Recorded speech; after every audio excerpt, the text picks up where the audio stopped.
Vamos à obra Memórias Póstumas de Brás Cubas, de Machado de Assis. Lembrando que as Memórias Póstumas elas foram publicadas originalmente em folhetins, em março de 88 adiante, né, na Revista Brasileira. Depois sai a versão em livro em 1881. Bom, já no começo, lembrar da dedicatória clássica, nihilista, pessimista, que ele diz: ao verme que primeiro roeu as frias carnes do meu cadáver, dedico como saudosa lembrança estas memórias póstumas. Que é algo mais pessimista que isso, né? Ou seja, e não é qualquer verme, é o que primeiro teve a coragem de roer as frias carnes do cadáver dele. Essa é a dedicatória já bem pessimista aí no começo do livro, tá? Bom, aí ao leitor, aí nós temos um prólogo, né? O Brás Cubas, o defunto autor, ele se pergunta, né, quantos leitores terá sua narrativa, nem 50, nem 20, quando muito 10, talvez 5, né? E que ele colocou na obra algumas passagens, algumas rabugens de pessimismo, ele vai dizer, né?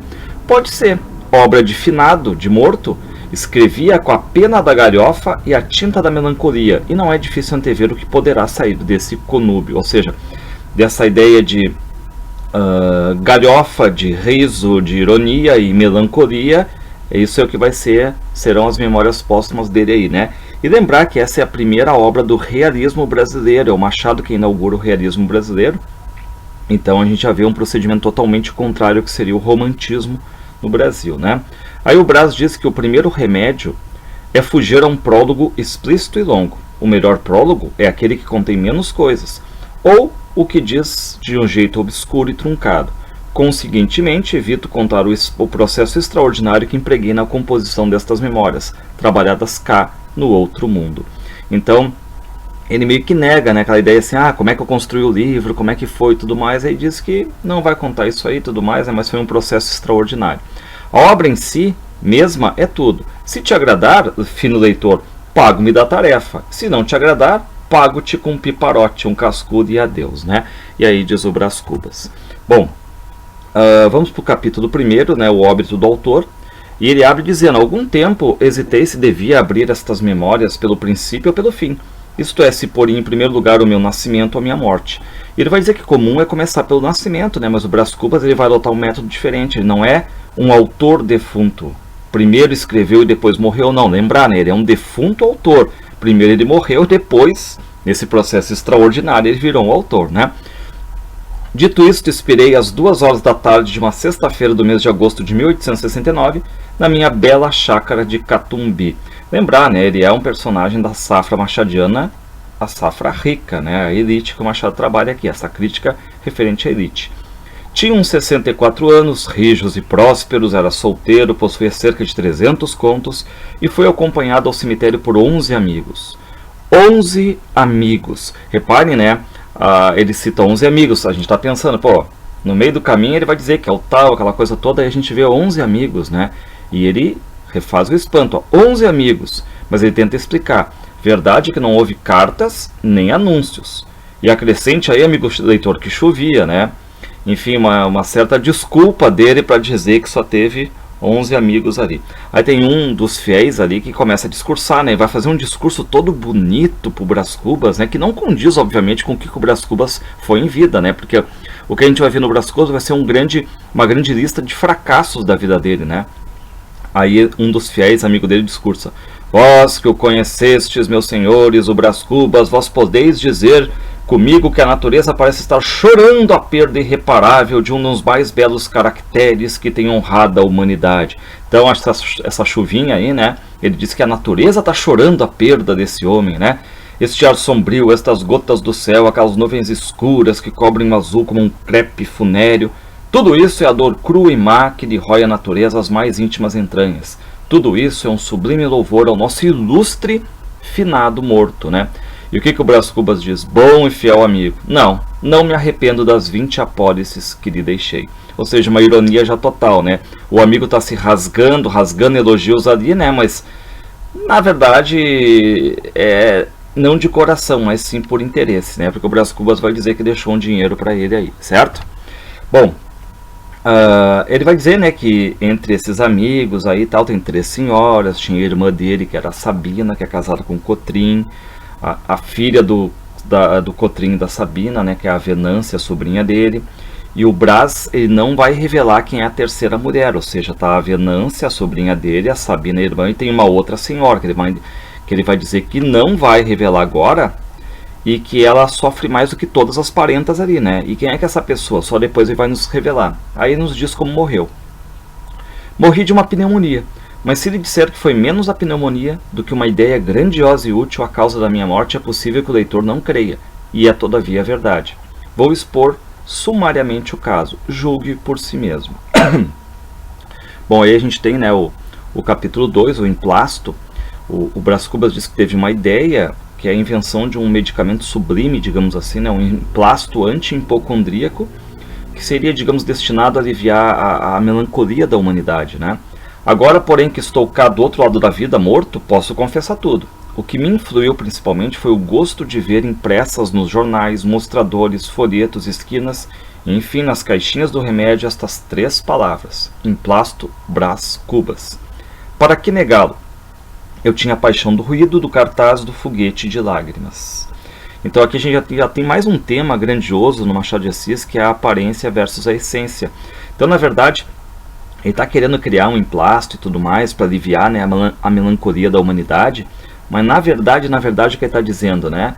Ele queria aparecer, ele queria ter o nome dele em tudo quanto é lugar. Então já temos aqui o caso da aparência versus a essência. De um lado, filantropia e lucro, ajudar e ganhar dinheiro. Do outro lado, sede de nomeada, digamos, amor da glória. Ou seja, ele quer aparecer realmente, né? Aí nós vamos para a genealogia.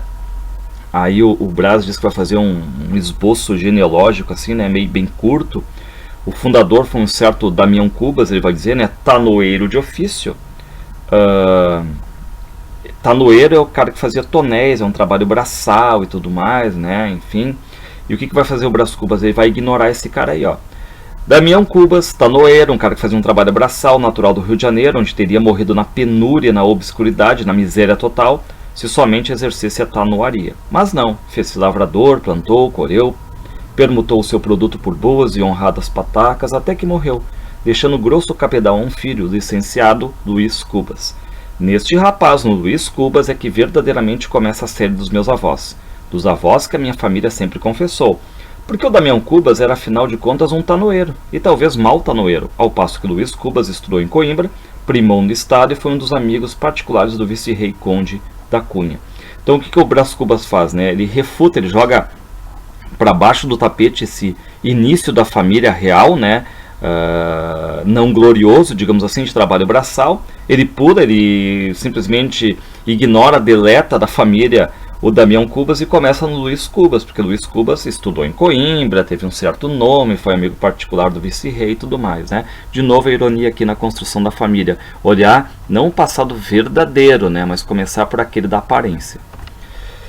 Bom, aí a gente vai para o capítulo da ideia fixa, e ele vai dizer: Deus te livre, leitor, de uma ideia fixa.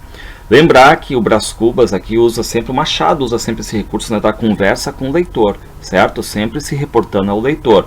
Eu tenho um vídeo ali do Dom Casmurro, que isso fica mais explícito, né, nesse sentido, quem quiser dar uma olhada, mas aqui a gente tem exatamente essa ideia machadiana da conversa com o leitor.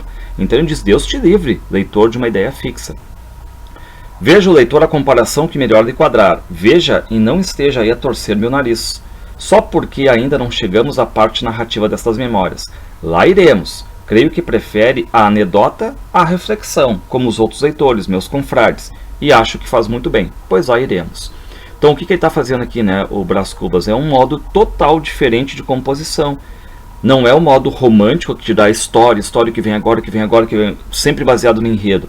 O realismo, ele propõe o quê? A lentidão narrativa, a digressão, a reflexão sobre os fatos, e aí, claro, de certa forma, uma ironia quanto ao leitor romântico, que só se interessava pelo enredo. E aqui não, aqui ele vai aos poucos, né?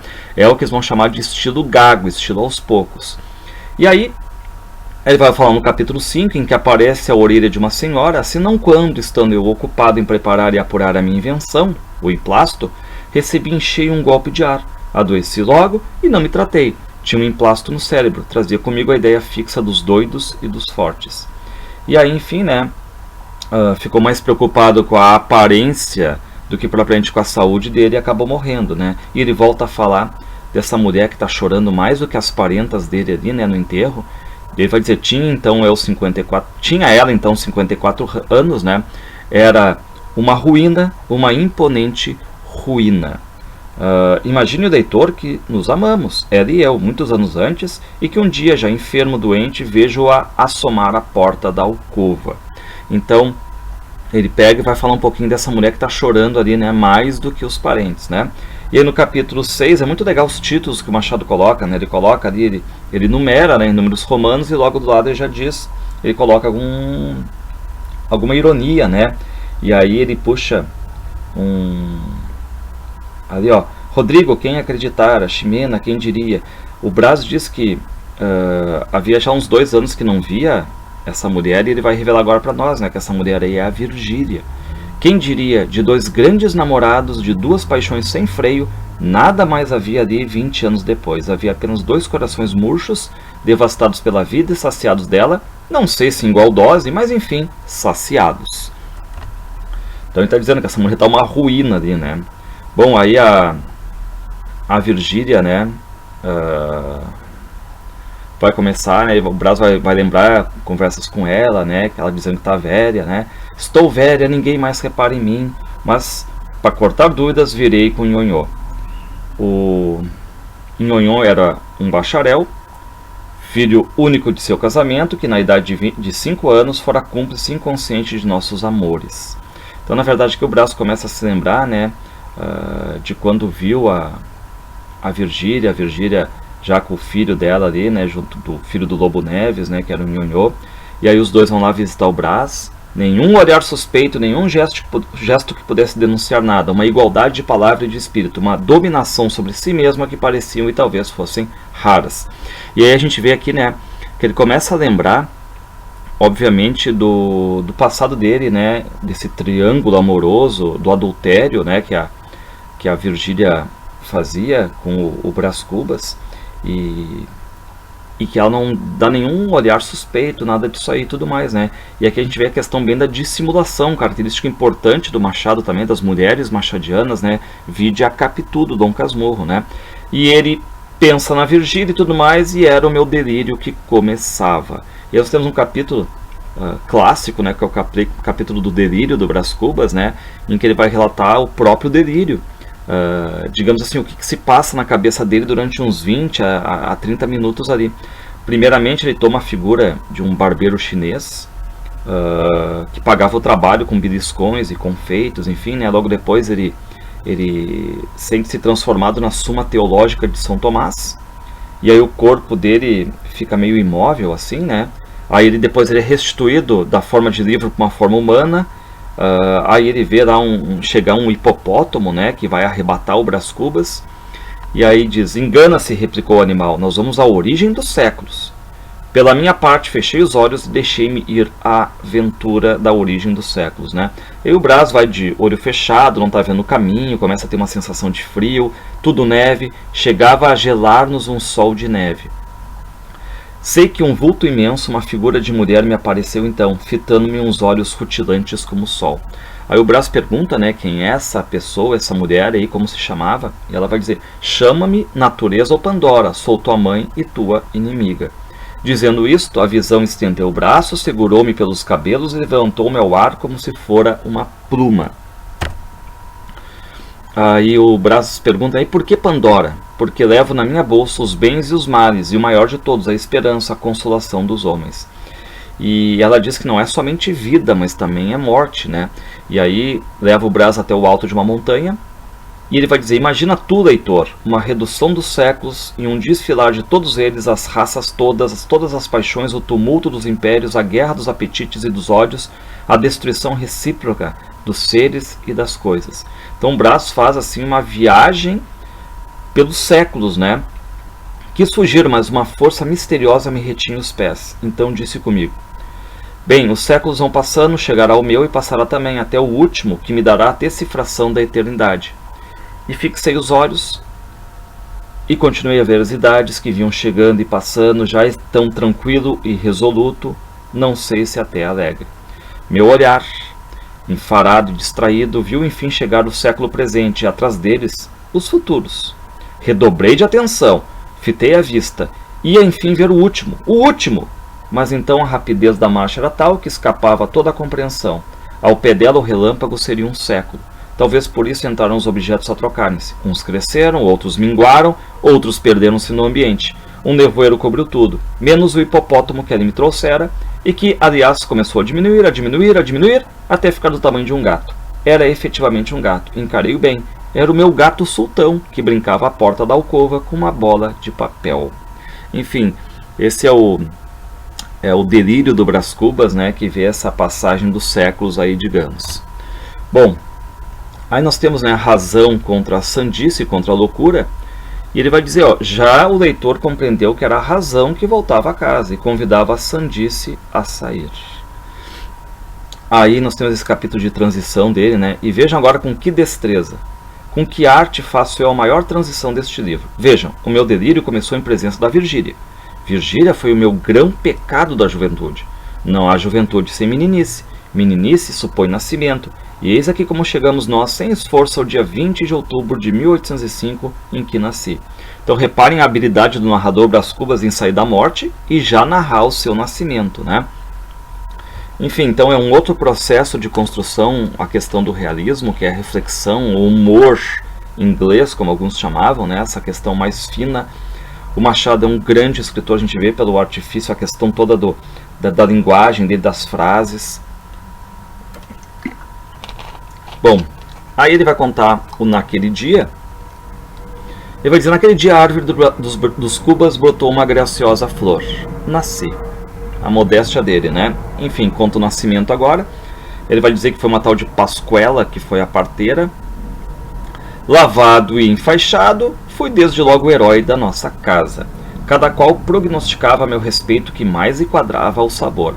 Aí vem o tio, né? O tio é o tio João.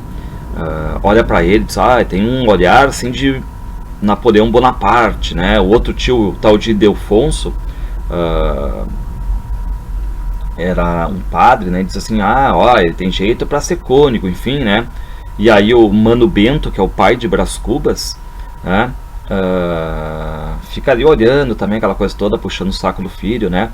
Se não conto os mimos, os beijos, as admirações, as bênçãos, é porque se os contasse não acabaria mais o capítulo e é preciso acabá-lo. Então ele sintetiza tudo ali, né? Aí ele é batizado em 1806, e aí vem o capítulo O Menino e o Pai do Homem. Ele vai dizer, cresci. E nisso é que a família não interveio. Cresci naturalmente como crescem as magnólias e os gatos. Desde os 5 anos merecera eu a alcunha o apelido de Menino Diabo, e verdadeiramente não era outra coisa. Fui dos mais malignos do meu tempo, arguto, indiscreto, traquinas e voluntarioso. Então reparem, né, ele vai ser chamado aqui de Menino Diabo, o capeta.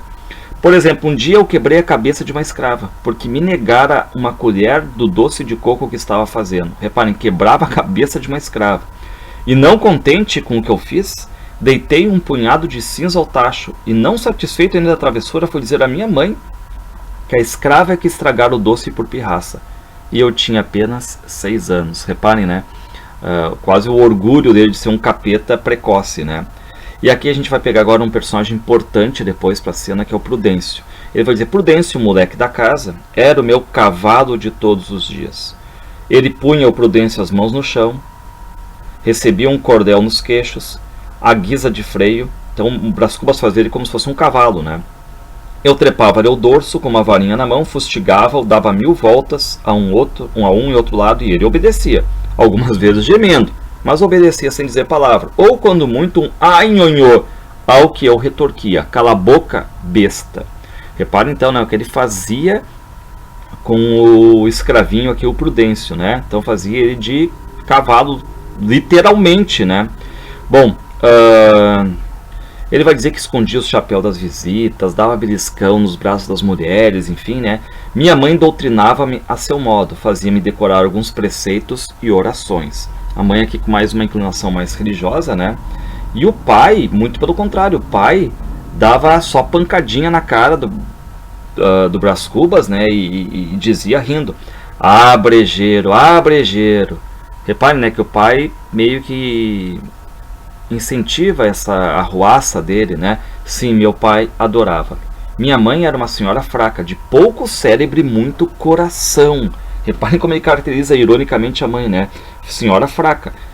Burrinha, pouco cérebro, mas muito coração. Assaz, muito crédula, sinceramente piedosa.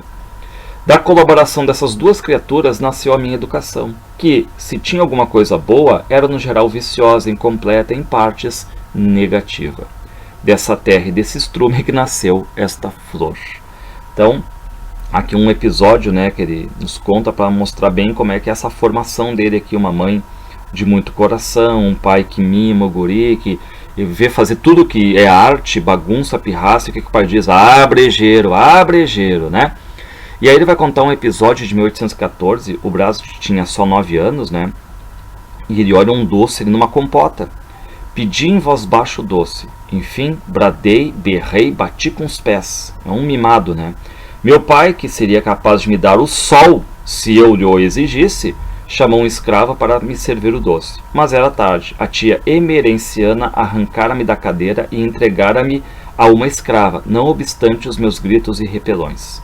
Aí o Brás quer fazer uma vingança de qualquer jeito, né? Aí tem um tal de Dr. Vilaça ali, é um cara quarentão, já enfim, era casado, era pai, né? E o Brás fica olhando para esse Dr. Vilaça aí, né? Enfim, e foi seguir esse Dr. Vilaça aí dentro de uma chácara e ver ele conversar com uma tal de Dona Eusébia. Tinham penetrado numa pequena moita, era lusco-fusco, eu segui-os. E aí o Brás vê esse cara, né, o Vilaça, casado, pai, beijando essa Dona Eusébia. E aí o Dr. Vilaça deu um beijo em Dona Eusébia. Bradei eu correndo pela chácara. Aí ele sai, né, gritando, o Dr. Vilaça deu um beijo em Dona Eusébia e tal, né? E meu pai puxou minhas orelhas, disfarçadamente, irritado deveras com indiscrição. Mas no dia seguinte ao almoço, lembrando o caso, sacudiu-me o nariz a rir. Brejeiro, brejeiro. Enfim, né? Então o Brás Cubas aqui revela, digamos, quase um adultério aqui, né? Uma traição aqui, o Dr. Vilaça dando um beijo na Dona Eusébia. E o que diz o pai depois? Brejeiro, né? Bom, aqui nós temos um salto, que é basicamente o que a gente chama, né, de salto temporal no texto, né? Unamos agora os pés e demos um salto por cima da escola, a enfadonha escola, onde aprendi a ler, escrever, contar, dar cacholetas, apanhá-las e a fazer diabruras, ora nos morros, ora nas praias, onde quer que fosse propício a ociosos, a vagabundos, né? E ele vai lembrar que o problema da escola era a palmatória, que era pesada, né? E o professor, que ele chamava o mestre, né? Ele se chamava Ludigero Barata. E aí, vocês imaginem, piada pronta com sobrenome, né? Ludigero Barata, pro Brás Cubas, que era um capeta. E ele vai dizer, um de nós, o Quincas Borba, lembrar, né? O Quincas Borba aparece aqui, e depois temos o próximo romance da safra realista do Machado, se chama Quincas Borba. Um de nós, o Quincas Borba, aluno de colégio, piá ainda, né? Esse então era cruel com o pobre professor Ludigero Barata. 2, 3 vezes por semana havia de deixar na algibeira das calças, umas largas calças de enfiar, ou na gaveta da mesa, ou o pé do tinteiro, uma barata morta. Ou seja, brincar com o sobrenome aí, né? E aqui já tem a figura do Quincas Borba.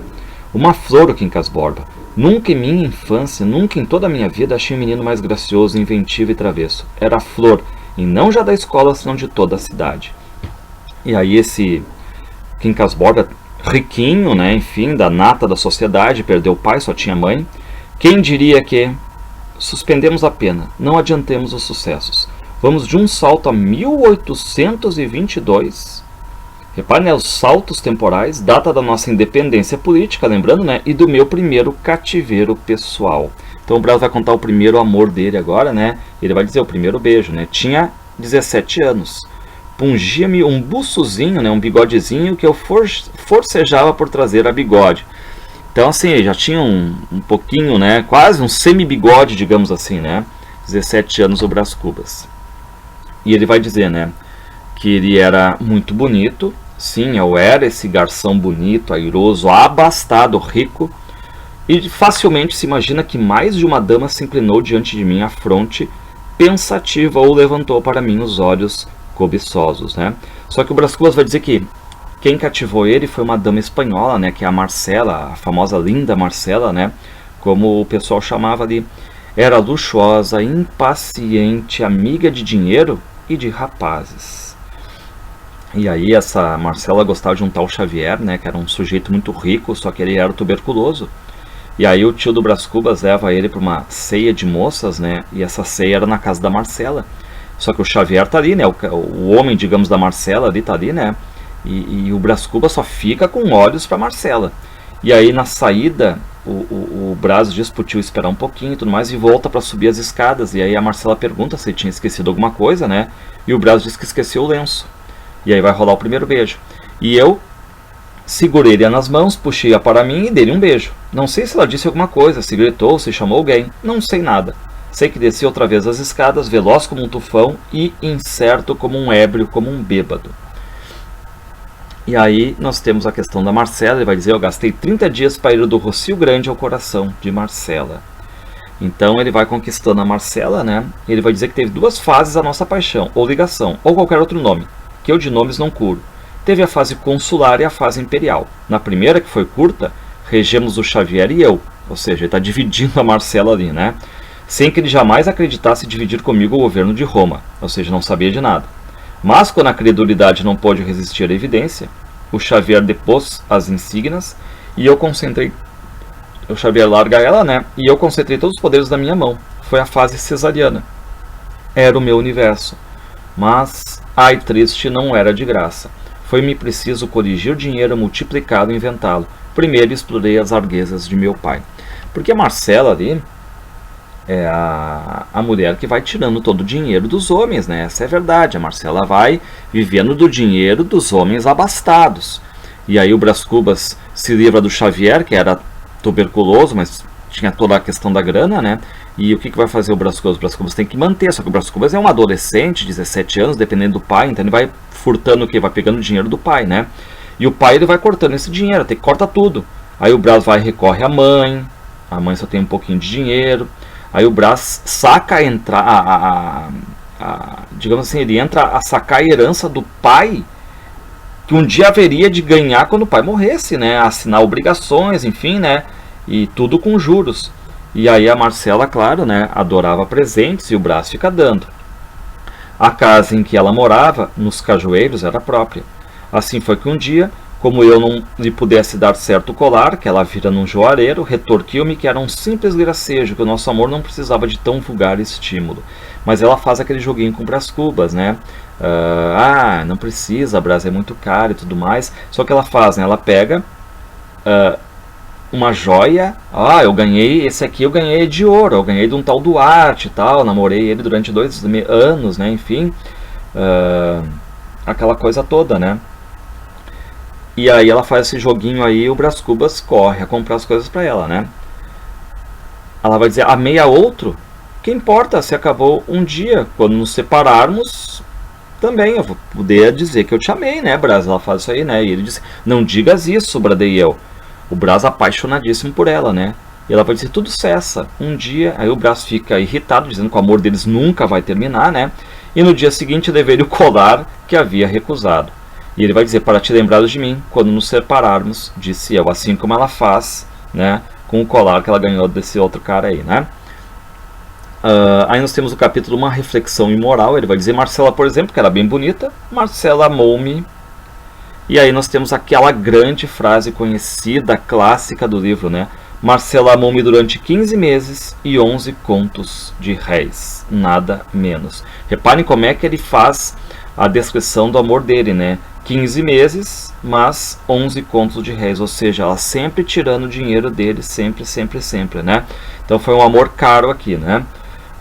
E o meu pai, logo que teve a aragem dos 11 contos, sobressaltou-se deveras. Achou que o caso excedia as raias de um capricho juvenil. Claro, o pai vai ficar furioso, né, ao saber que ele gastou tudo isso com um namoro adolescente.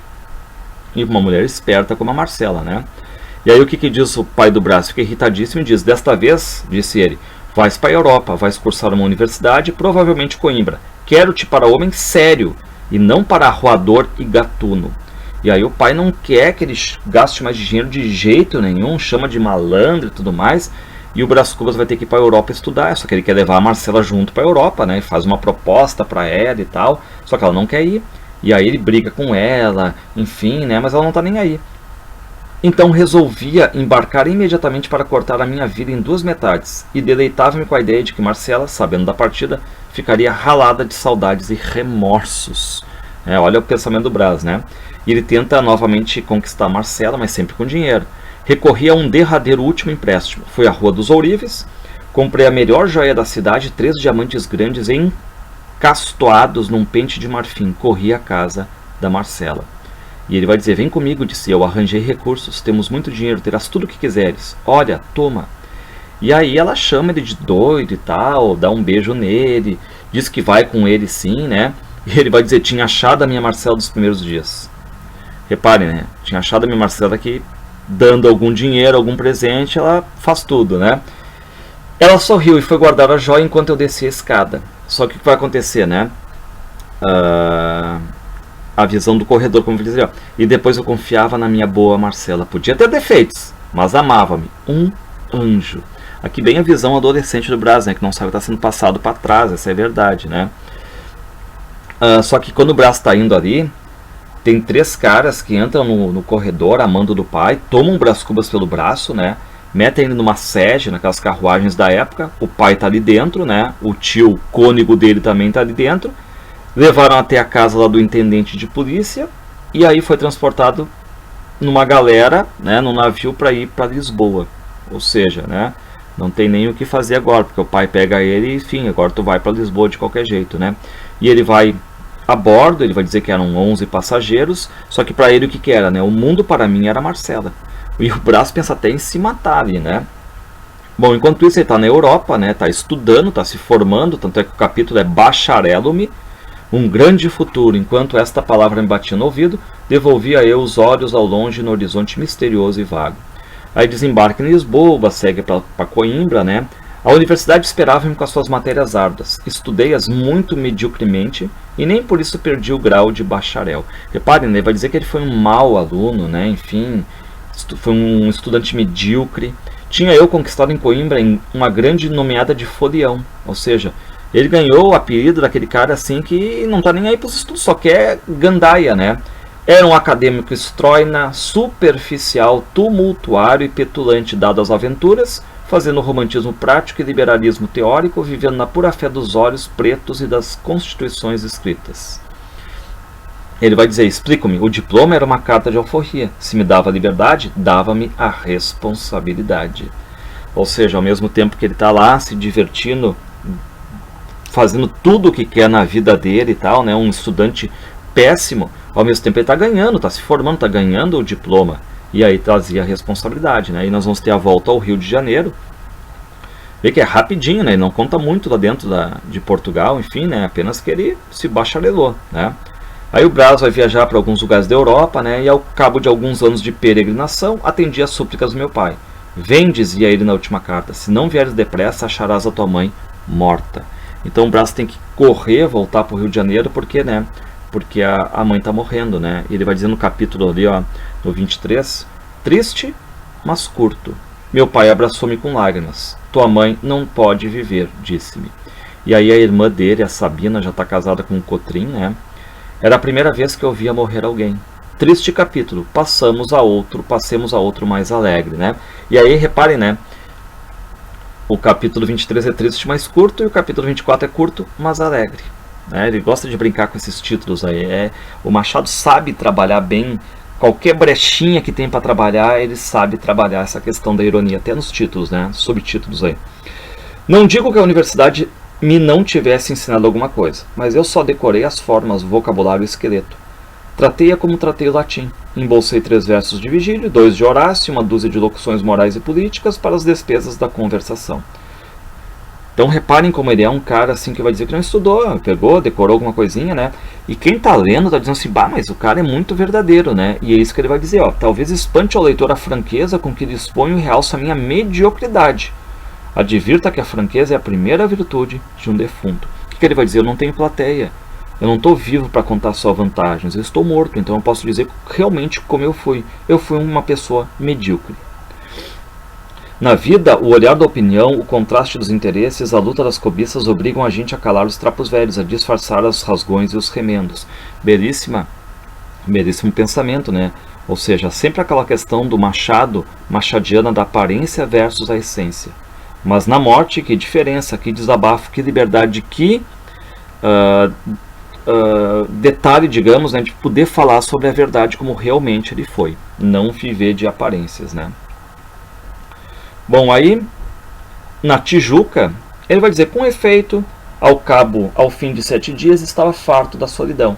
A dor aplacava, o espírito já não se contentava com o uso da espingarda e dos livros, nem com a vista do arvoredo do céu. Reagia à mocidade, era preciso viver. E aí, o moleque, o Prudêncio, aquele que ele sentava em cima e tudo mais, né, fazia de cavalo, ele disse que a Eusébia está morando perto, né? Ela, a Eusébia e a filha. E aí, claro, né, o Brás Cubas agora já se formou, já se passaram mais de 10 anos. E aí ocorreu-me logo o episódio de 1814, aquele episódio em que ele denunciou os amores da Eusébia com o Dr. Vilaça, né? E senti-me vexado, envergonhado, mas adverti que os acontecimentos tinham me dado razão. E ela estava lá no enterro da mãe do Brás Cubas, né? E aí, no capítulo agora o autor hesita, o pai do Brás Cubas chega com 2 propostas, né? Demais, trago comigo uma ideia, um projeto ou sim, digo-te tudo. Trago 2 projetos, um lugar de deputado e um casamento. E aí o Brás, né, repare, o pai já está querendo botar ele na responsabilidade, né? Ó, tu vai ser deputado, vai para política e para política tem que ter as aparências, não pode ser solteiro, tem que casar. E o Brás até tenta comentar dizendo que ele não entende política e quanto a amor ele não está interessado em ninguém, né? Só que o pai não tem, o pai vai firme ali na ideia, né? Tenta persuadir, depois não está conseguindo persuadir e tenta intimar, né? Uma parte de mim mesmo dizia que sim, que uma esposa formosa e uma posição política era bem dignos de apreço. Outra dizia que não, e a morte de minha mãe me aparecia como um exemplo da fragilidade das coisas, das afeições da família. Não vou daqui sem uma resposta definitiva, disse meu pai. Definitiva, repetiu, batendo as sílabas com um dedo. Bom, aí o Brás, né, vai escrevendo num pedaço de papel uma palavra, uma frasezinha, né, e a escrever virunque, e sai-me Virgílio. Então continuei, Virgílio, lembra, né, que ele disse que decorou alguns versos e tal, né. Aí o pai ergueu-se, ouvindo, né, digamos assim, esse nome Virgílio, e diz, Virgílio, exclamou, és tu, meu rapaz, a tua noiva chama-se justamente Virgília. E aí o capítulo, o 27 é Virgília, e aí, claro, né, quem é leitor já sabe, né, vai dizer que aquela mesma lá, o Brás Cubas vai dizer, então era a mesma senhora que alguns anos depois virou a minha amante e tal, a mesma. Era justamente a senhora que em 1869 devia assistir aos meus últimos dias. E aí, ele vai dizer que a Virgília tinha uns 15, 16 anos, bonita, né? E aí, o capítulo é contanto que Virgília, interrompi eu. Sim, senhor, é o nome da noiva. E aí o pai diz que ela é filha de um tal de Dutra, né? Do conselheiro Dutra, que é um cara influente. O Brás diz que aceita, né? Desde que não fique obrigado a aceitar as duas. Digamos assim, né? Que ele podia ser, digamos, né? Homem casado, um homem público, né? E o pai vai lá e diz, de jeito nenhum, todo homem público deve ser casado. Interrompeu sentencialmente meu pai. Não gastei meu dinheiro, cuidados, empenhos, para te não ver brilhar como deves, e te convém, e a todos nós. É preciso continuar o nosso nome, continuá-lo e ilustrá-lo ainda mais. Teme a obscuridade, Brás, foge do que é ínfimo. Ou seja, o pai quer um futuro para ele, né, de brilho e tudo mais, e ele vai dizer, não tem esse papo de só ser homem político ou só ser homem casado. Todo homem público deve ser casado, é isso que ele vai bater na tecla. Toma uma aguinha aqui.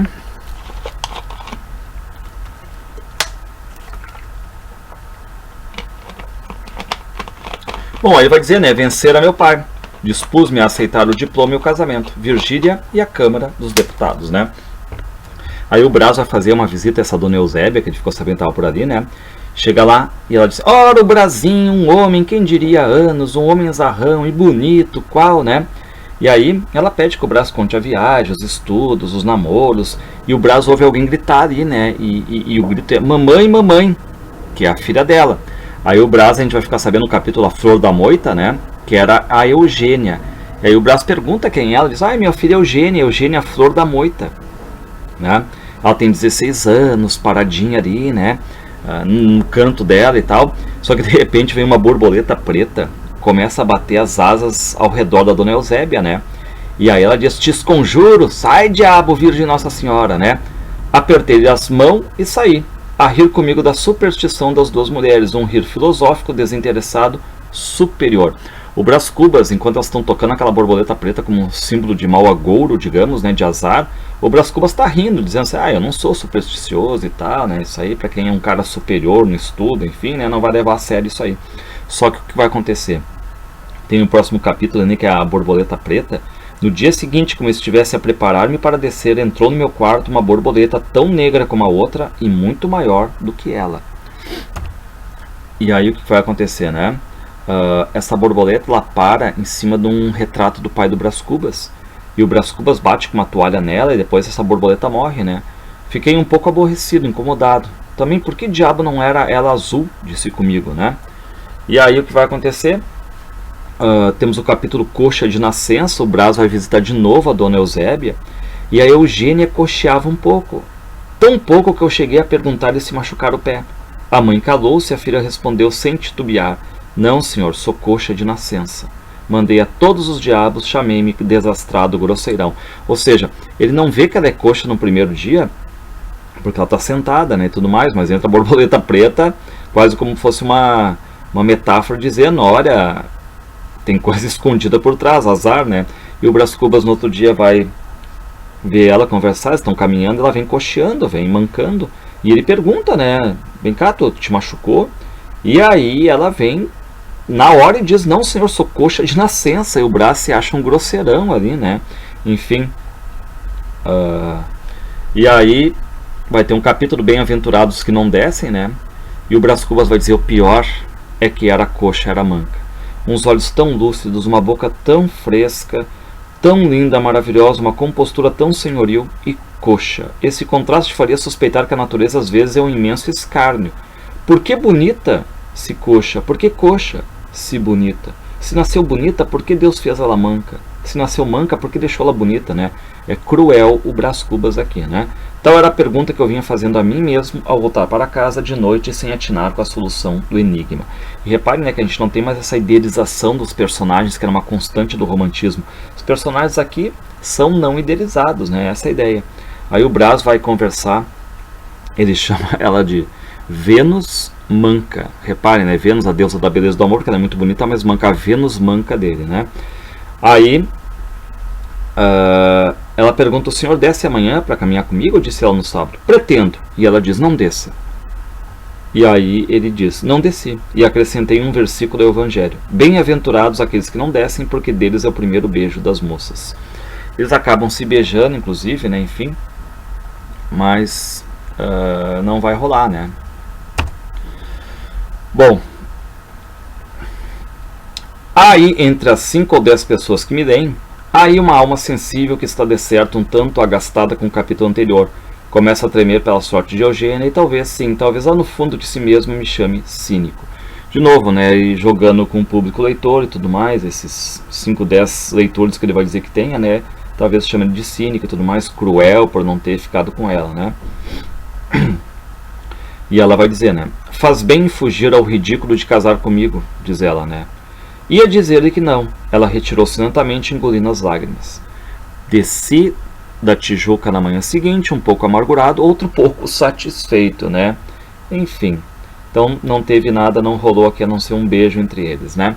E aí ele vai dizer, enfim, eis aqui Virgília. Aí o Brás, antes de visitar o conselheiro Dutra, né,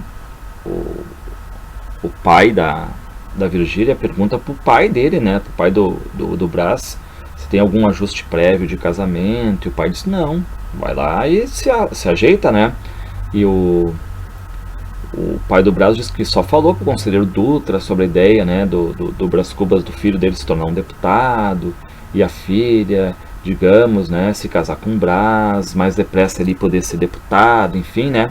Aí o Brás vai lá, acha legal o Dutra, né, acha linda a Virgília, né, e no fim de um mês estávamos íntimos, diz o Brás Cubas, né.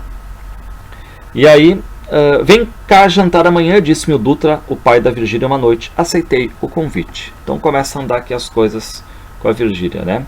Aí o Brás passa pela Rua dos Ourives e vai consultar o relógio, né? E naquela época o relógio ele é de bolso, não é de pulso, e cai o vidro na calçada. Daí ele vai lá, entra na primeira loja que vê para arrumar o vidro, né? Ao fundo, por trás do balcão, estava sentada uma mulher, cujo rosto amarelo e bexiguento não se destacava logo à primeira vista. Mas algo que se destacava era um espetáculo curioso. Não podia ter sido feia. Ao contrário, via-se que fora bonita. E não pouco bonita. Mas a doença e uma velhice precoce destruíam-lhe a flor das graças. As bexigas tinham sido horríveis, os sinais grandes e muitos. Faziam saliências em carnas, declives e aclives e davam uma sensação de lixa grossa, enormemente grossa. Num dos dedos da mão esquerda fulgia um diamante. E adivinha quem é essa mulher, né? Era a Marcela. O Brás Cubas não conheceu logo, mas era a Marcela, né? Que era a linda, maravilhosa e que agora está totalmente destruída, né? Enfim. E ela pergunta pro Brás, né? Quer comprar alguma coisa? E aí ela nota que o Brás Cubas tá vendo ela bem mal assim, né? E tudo mais. E ela começa a falar, né? Enfim, a vida dela, o que ela fez, as saudades, os desastres, a doença, as bexigas, né? Vendera tudo, quase tudo. Um homem que a amara outrora, ele morreu nos braços, deixara aquela loja de ourivesaria. Mas, para que a desgraça fosse completa, era agora pouco buscada a loja. Talvez pela singularidade de dirigir uma mulher. Então, reparem aqui, né? Algo legal de ouvir, mas ao mesmo tempo, né, crítico, né? Porque ela teve um amante rico, morreu e deixou para ela essa loja de ourives, né? De concerto, de joias e tudo mais. Só que essa loja ninguém entra, né? E o Brás diz talvez pela singularidade de ser dirigida por uma mulher. Bom, em seguida pediu-me que lhe contasse a minha vida. Gastei pouco tempo em dizê-la. Não era longa nem interessante. Repare, a vida do Brás Cubas não era longa nem interessante, né? E ela pergunta se o Brás se casou. O Brás diz que não, né? E ela, mas por que entrou aqui? Viu-me da rua?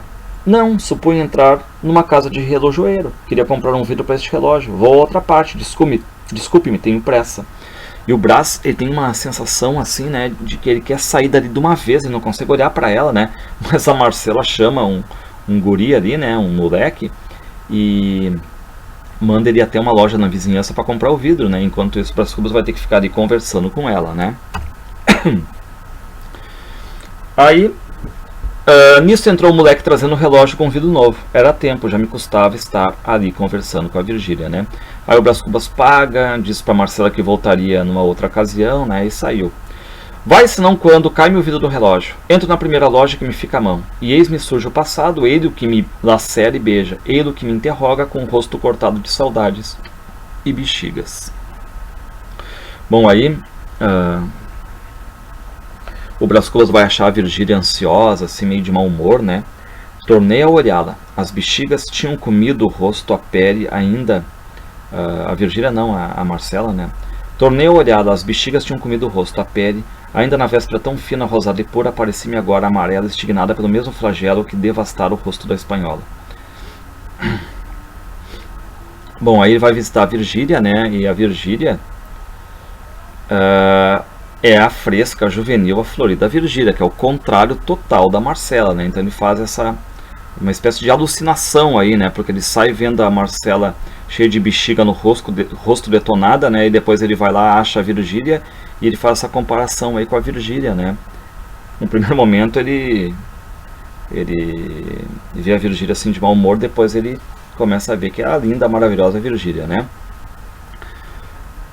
Bom, aí positivamente eu era um diabrete, Virgília, um diabrete angélico, se querem, mas era. Então apareceu o Lobo Neves, um homem que não era mais esbelto do que eu, que não era mais inteligente, nem mais zedo, nem mais elegante, nem mais simpático, e todavia foi quem me arrebatou, Virgília, a candidatura dentro de poucas semanas com um ímpeto verdadeiramente cesariano. Ou seja, o Brás Cubas aqui vai dizer, né, que tinha dinheiro, tinha estudo, elegância, muito lido, simpatia, mas acabou perdendo a Virgília para um cara mais rápido que ele, que foi o Lobo Neves, né? E automaticamente arrebatou a Virgília e a candidatura. Por quê? Porque o pai da Virgília é um homem, né? O conselheiro Dutra é um homem influente dentro da política. Então o Brás Cubas aqui perde a Virgília.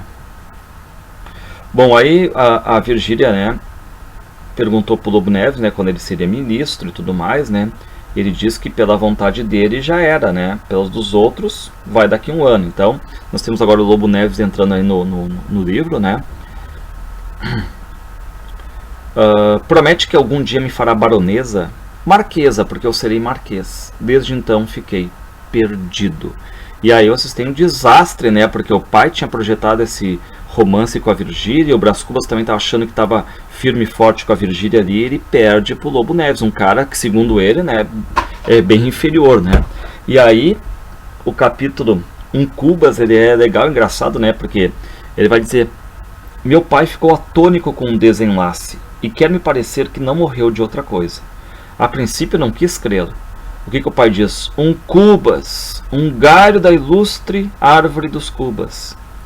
Mas eu era moço, tinha um remédio em mim mesmo. Meu pai, que não pôde suportar facilmente a pancada, morreu daí a 4 meses, acabunhado, triste, com uma preocupação intensa e contínua, a semelhança de remorso, um desencanto mortal que lhe substituiu os reumatismos e as tosses. Ou seja, o pai, quase uma ideia que o pai morreu de desgosto aqui por causa do filho, né?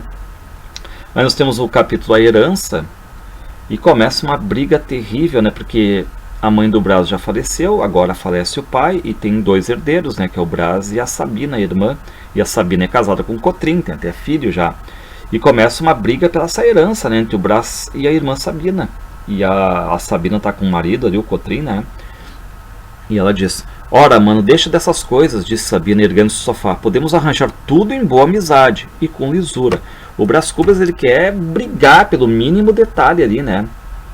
Aí eles começam a falar das casas, que tem um monte de casa para dividir, escravos, né?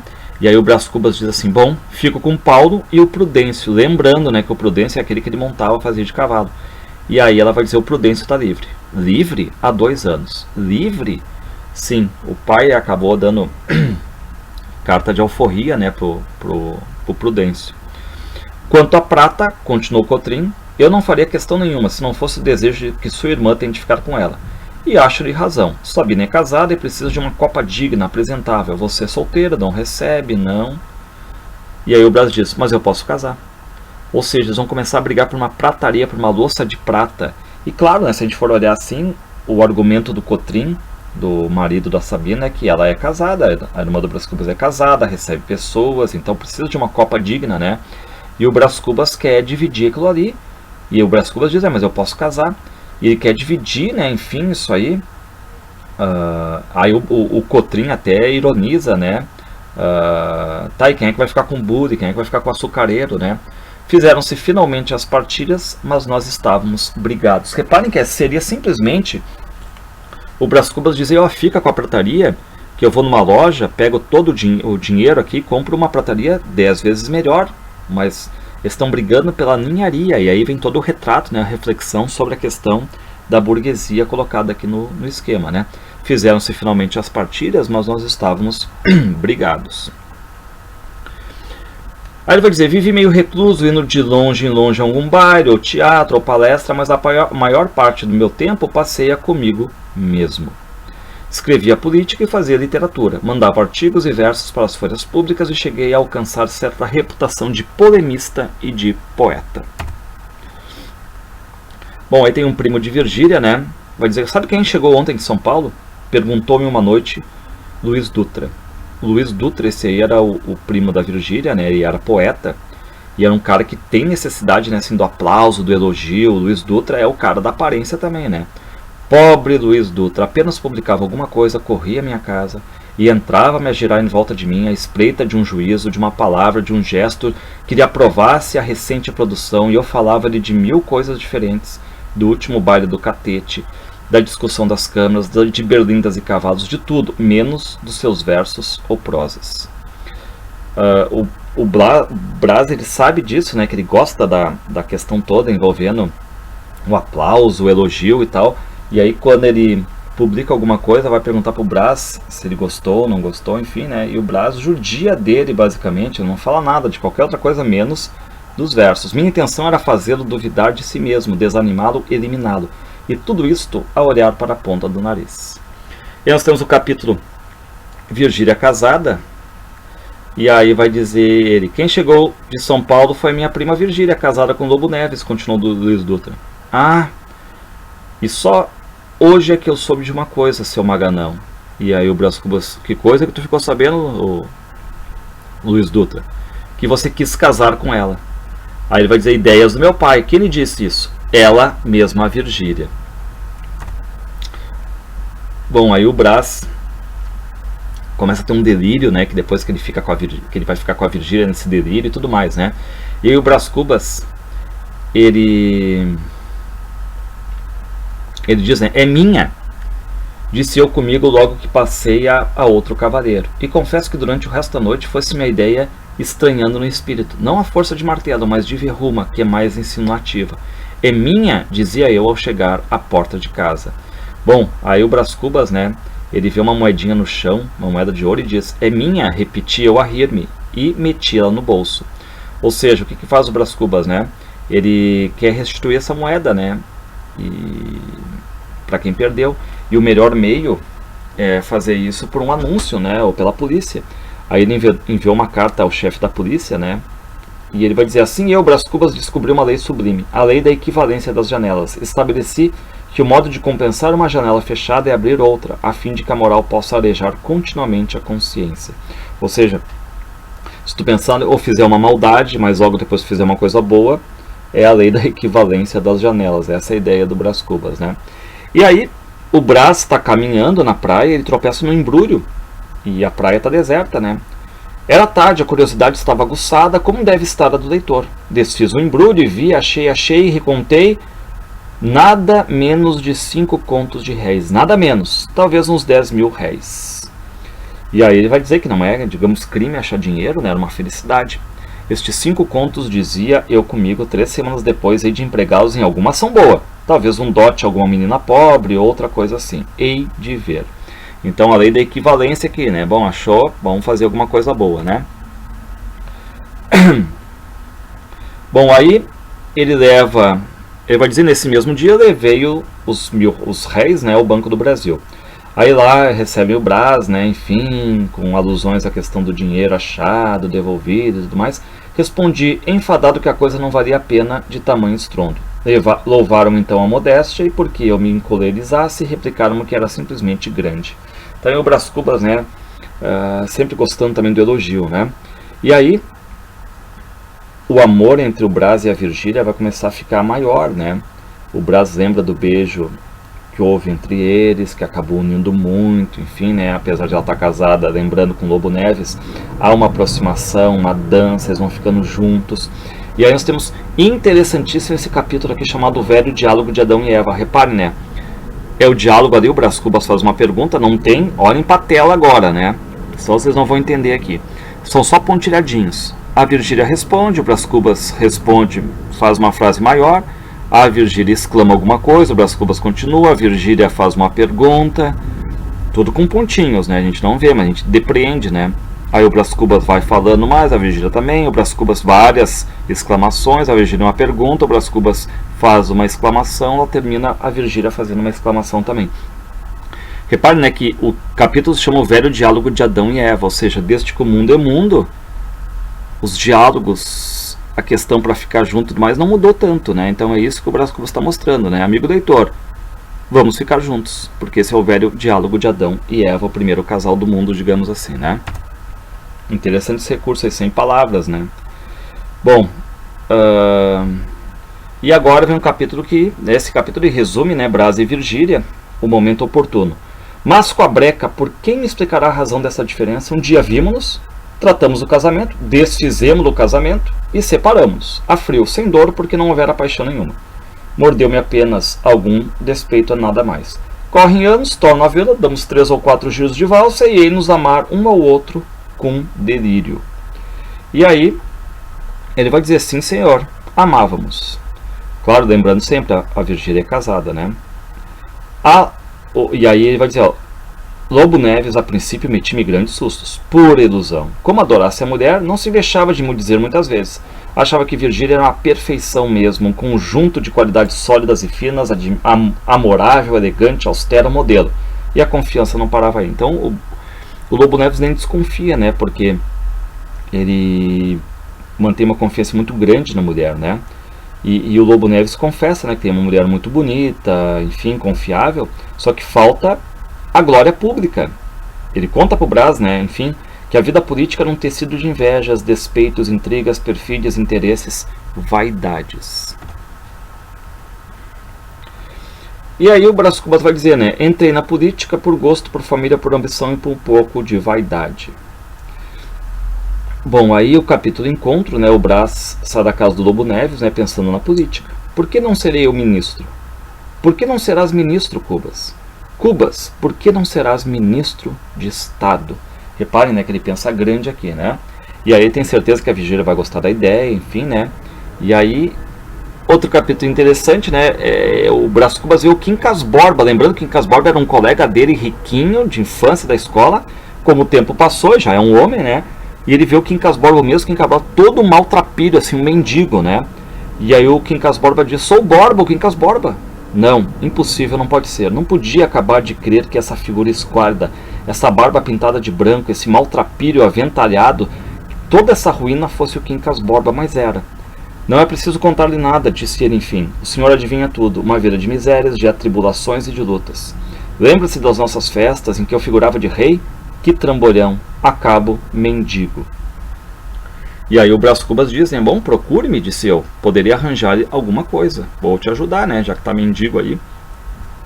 E aí o Quincas Borba diz, tu não é o primeiro que me promete alguma coisa, replicou, e não sei se não será o último que me fará nada. E para quê? Eu nada peço a não ser dinheiro, dinheiro sim, porque é necessário comer, e as casas de pasto não fiam. E aí ele vai dizer, sabe onde eu moro? No terceiro degrau das escadas de São Francisco, à esquerda de quem sobe. Não precisa bater na porta. Casa fresca, extremamente fresca. Ou seja, ele dorme no vão de escada ali, né? Num degrau de escada. E que ele vai até brincar, né? Não precisa bater na porta, porque não tem porta, né? É uma casa aberta dele, né? Nem um mendigo, né? Aí o Brás Cubas abre a carteira, dá uma nota de 5 mil réis para ele, né? Ele ainda fica olhando assim a nota mais suja, digamos, que o Brás Cubas tem, né? E aí o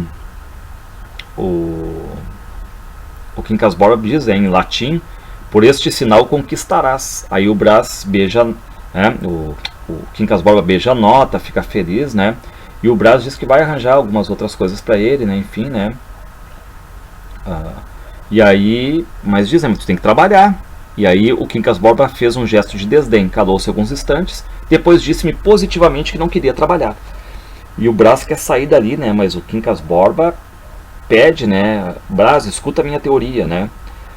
Não vá sem eu lhe ensinar a minha filosofia da miséria, disse ele, escarranchando-se diante de mim.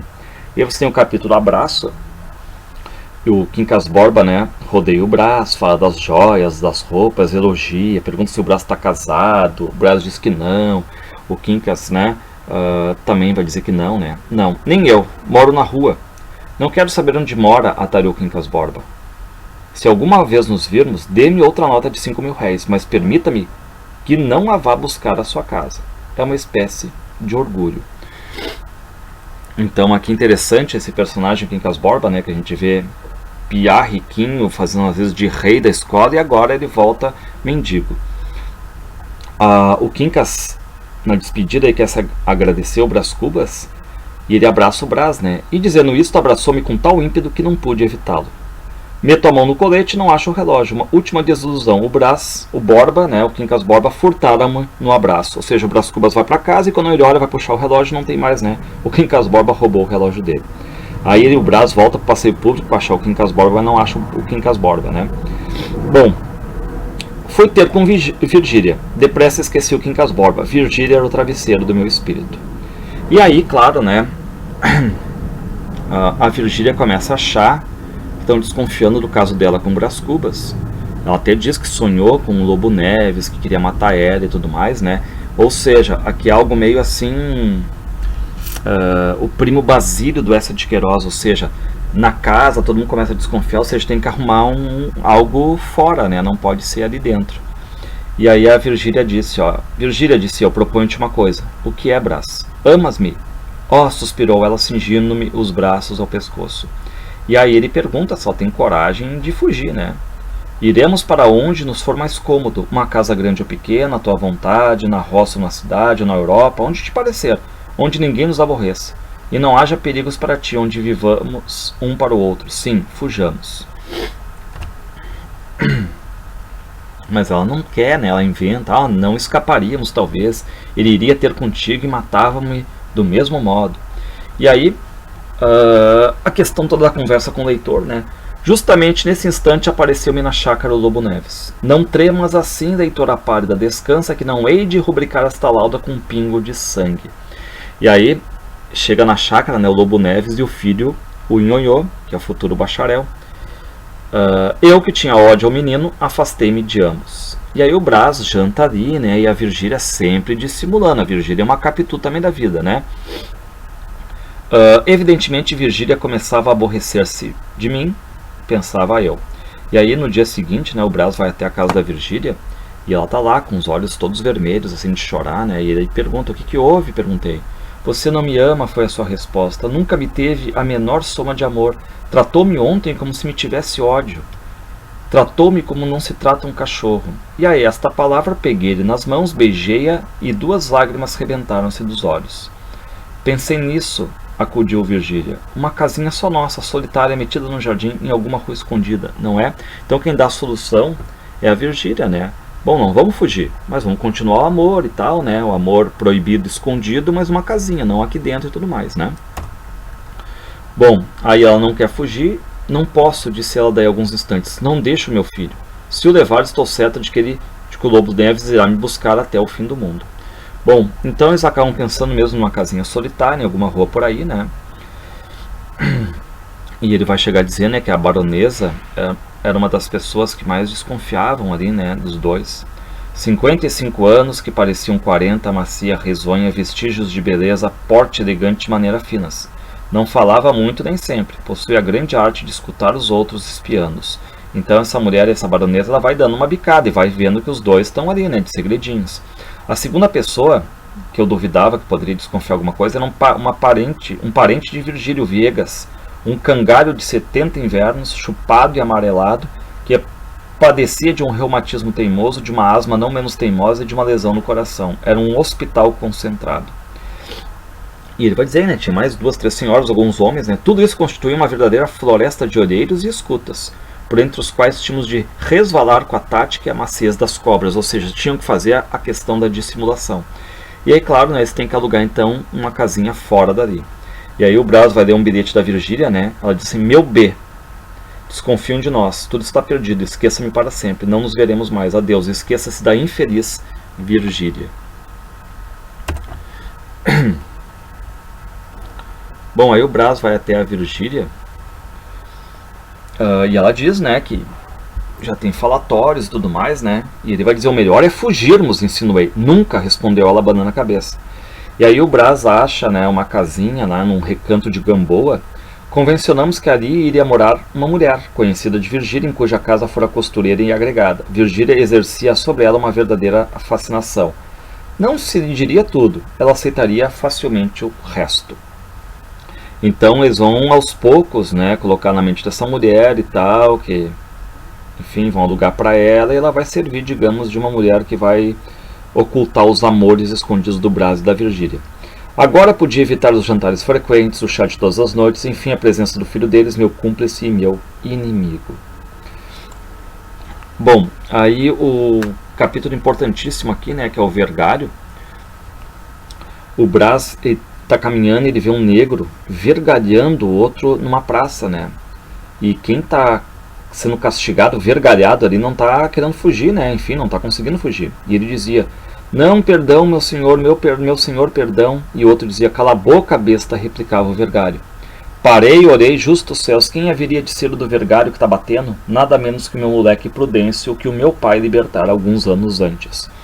Então, lembrar, né, quem que era o Prudêncio? Era aquele escravinho que o Brás Cubas ficava em cima dele, fazia dele um cavalo, botava um freio na boca, pegava um relho, sentava, e aí, aos poucos, o Prudêncio dizia, né, ai, ai, nhonhô, e o que dizia o Brás Cubas? Cala a boca, besta. E aí o que vai acontecer? O pai deu a carta já foi para o Prudêncio. O Prudêncio, a primeira coisa que fez foi comprar um escravo. Vê se não é uma atitude niilista, né? A falta de crença na humanidade. Comprou um escravo para, digamos, se vingar de todas as maldades. E ele repete as mesmas palavras que o Brás citava para ele, né? O cara dizia, meu senhor, perdão. O que diz o Prudêncio? Aquela boca besta. E o Brás chega perto. É o Prudêncio, então, que está castigando um escravo. E aí o Prudêncio pede a bênção para o Brás. E o Brás pergunta, né? Vem cá, ele vai dizer, esse negro é teu escravo? É sim, nhonhó. Ele fez-te alguma coisa? É um vadio e um bêbado muito grande, diz ele. E aí o Brás Cubas diz, está bem, perdoa-lhe, disse eu. Pois não, nhonhó. Nhonhó manda, não pede. Entra para casa, bêbado. E aí o Brás segue o caminho dele e vai pensando na cena, né? Era o modo que o Prudêncio tinha de se desfazer das pancadas recebidas, transmitindo-as a outro. Eu, em criança, montava nele, punha-lhe um freio na boca e desancava sem paixão. Ele gemia e sofria. Agora, porém, que era livre, dispunha de si mesmo, dos braços, das pernas, podia trabalhar, folgar, dormir, desagrilhoado da antiga condição, agora que ele que se desbancava. Comprou um escravo e ele pagando com alto juro as quantias que de mim recebera. Pagando com alto juro, né, bem mais forte do que o Brás fazia nele. Então reparem que cena nihilista essa aqui, né? Bom, eles alugam uma casa, a Virgília arruma tudo, né? O Brás levou uns livros, tudo ficou sob a guarda ali, né? De uma mulher chamada Dona Plácida, que vai ser, digamos, a laranja, a dona verdadeira da casa ali, né? O que diz o Brás? Que custou muito a Dona Plácida aceitar a casa. Por quê? Porque ela farejou a intenção, que era, digamos, o adultério, e doía o ofício, mas afinal cedeu. Creio que chorava a princípio, tinha nojo de si mesmo. Ao menos é certo que não levantou os olhos para mim durante os primeiros 2 meses. Falava-me com eles baixo, séria, carrancuda, às vezes triste. Ou seja, no primeiro momento ela não quer participar disso, né? Quando obtive a confiança, imaginei uma história patética dos meus amores com Virgília, um caso anterior ao casamento, a resistência do pai, a dureza do marido e não sei que outros toques de novela. Dona Plácida não rejeitou uma só página da novela, aceitou-as todas. Ou seja, o Brás vai inventando para ela, né, que teve um caso com a Virgília antes do casamento, o pai não quis que ela se casasse, o marido ele é duro com ela, enfim, foi colocando esses toques sentimentais românticos, a Dona Plácida acreditou na novela Brás Cubas ali, né? Bom, ao cabo de 6 meses, quem nos visse a todos 3 juntos, Dona Plácida, Brás e Virgília, diria que a Dona Plácida era minha sogra. Não foi ingrato. Fiz-lhe um pecúlio de 5 contos, os 5 contos achados em Botafogo, como um pão para a velhice. O que ele fez? O Brás Cubas está molhando a mão dela, né? Está deixando um dinheiro para ela, né? Dona Plácida agradeceu-me com lágrimas nos olhos e nunca mais deixou de rezar por mim, todas as noites diante de uma imagem da Virgem que tinha no quarto. Foi assim que lhe acabou o nojo. Ou seja, como é que acabou o nojo?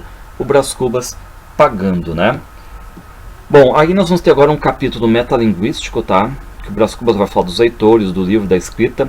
Ele vai dizer: mas o livro é enfadonho, cheira a sepulcro, traz certa contração cadavérica.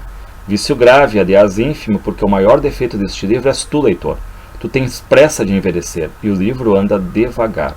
Tu amas a narração direta e nutrida, o estilo regular e fluente, e este livro e meu estilo são como ébrios bêbados, guinam à direita e à esquerda, andam e param, resmungam, urram, gargalham, ameaçam o céu, escorregam e caem. Então, bem essa ideia, né, do que é o estilo realista, que é essas digressões, essa questão toda da reflexão, da análise dos fatos, né? Bom, um dia o Brás está sozinho com a Dona Plácida e ela começa a contar a história da vida dela, né? Diz que perdeu o pai quando ela era nova, enfim, né? Foi doceira, aí depois se casou com um alfaiate e esse alfaiate morreu tuberculoso, aí eles tiveram uma filha, e aí a Plácida tenta sustentar a filha de qualquer jeito e tudo mais, né? Com isso iam passando os anos, não a beleza, porque não a tivera nunca. Terrível, né? Com isso iam se passando os anos, não a beleza, porque não a tivera nunca. Apareceram-lhe alguns namoros, propostas, seduções a que resistia. Aí perdeu a mãe, né? Enfim, a filha fugiu, e aí a Plácida ficou só, triste, até pensa em morrer, né? Mas aí ela conhece a Virgília, né? Estive lá muitos meses, 1 ano, mais de 1 ano, agregada, costurando para Virgília, né? Saí quando Yaya casou. Depois vivi como Deus foi servido. Bom, aí a Virgília, né, ela vai entrando na casa onde está a Dona Plácida. Entrou risonha e sossegada, né, no início. Era envergonhada, tremendo e tal, né, mas agora já estava acostumada, né. Os amores vão se dando. Agora, porém, como eu dizia, tinham acabado os sustos e os vexames. E aí a Virgília um dia briga com o Brás, né, quer saber porque ele não foi tomar chá com ela e tal. Com efeito, eu havia faltado a palavra que dera, e a culpa era toda de Virgília, questão de ciúmes. E ela sabia o motivo, e ela gostava assim de ouvir que era ciúme, que ele tem ciúme dela e tal, né. Capítulo da presidência. Certo dia, meses depois, entrou o Lobo Neves em casa dizendo que iria talvez ocupar uma presidência de província. Bom, o que vai acontecer, né? Se ele ocupar essa presidência de província, ele vai ter que sair do Rio de Janeiro. E aí a Virgília fica louca, né? E o Lobo Neves percebe, né? E ele pergunta, a modo que não gostaste, Virgília? A Virgília abanou a cabeça. Não me agrada muito, foi a sua resposta. Por quê, né? Porque ela perderia o Brás Cubas. Aí o Lobo Neves, ainda de noite, insiste no projeto e diz que a presidência é uma coisa definitiva, eu vou ter que ir, nós teremos que ir, né? Não posso recusar o que me pedem. É até conveniência nossa, do nosso futuro, dos teus brasões, Virgília, meu amor, porque eu prometi que serias marquesa e nem baronesa estás. Bom, aí a Virgília vai até o Brás Cubas, conta e tudo mais, né? Ela diz, você há de ir conosco, disse-me Virgília. Só que o Brás não quer, né? E a Virgília insiste. Noutra ocasião, por diferente motivo, é certo que eu me lançaria aos pés dela e a ampararia com a minha razão e a minha ternura. Agora, porém, era preciso compelir ao esforço de si mesma, ao sacrifício, à responsabilidade da nossa vida comum. E, conseguintemente, desampará-la, deixá-la e sair. Foi o que fiz. E aí, tem o capítulo secretário, né? Na noite seguinte foi efetivamente a casa do Lobo Neves. Estavam ambos, Virgília muito triste e ele muito jovial. Ele está feliz, ela está triste, né? O pior, disse-me de repente o Lobo Neves, é que ainda não achei secretário. E aí, para piorar as coisas, né, o Lobo Neves diz, Brás, por que tu não vai junto? Se eu for agora para uma província, tu vira meu secretário. E claro que o Brás Cubas pensa, né, será que ele desconfia de alguma coisa? Encarei o Lobo Neves fixamente, imperiosamente, a ver se ele apanhava algum pensamento oculto. Nem sombra disso.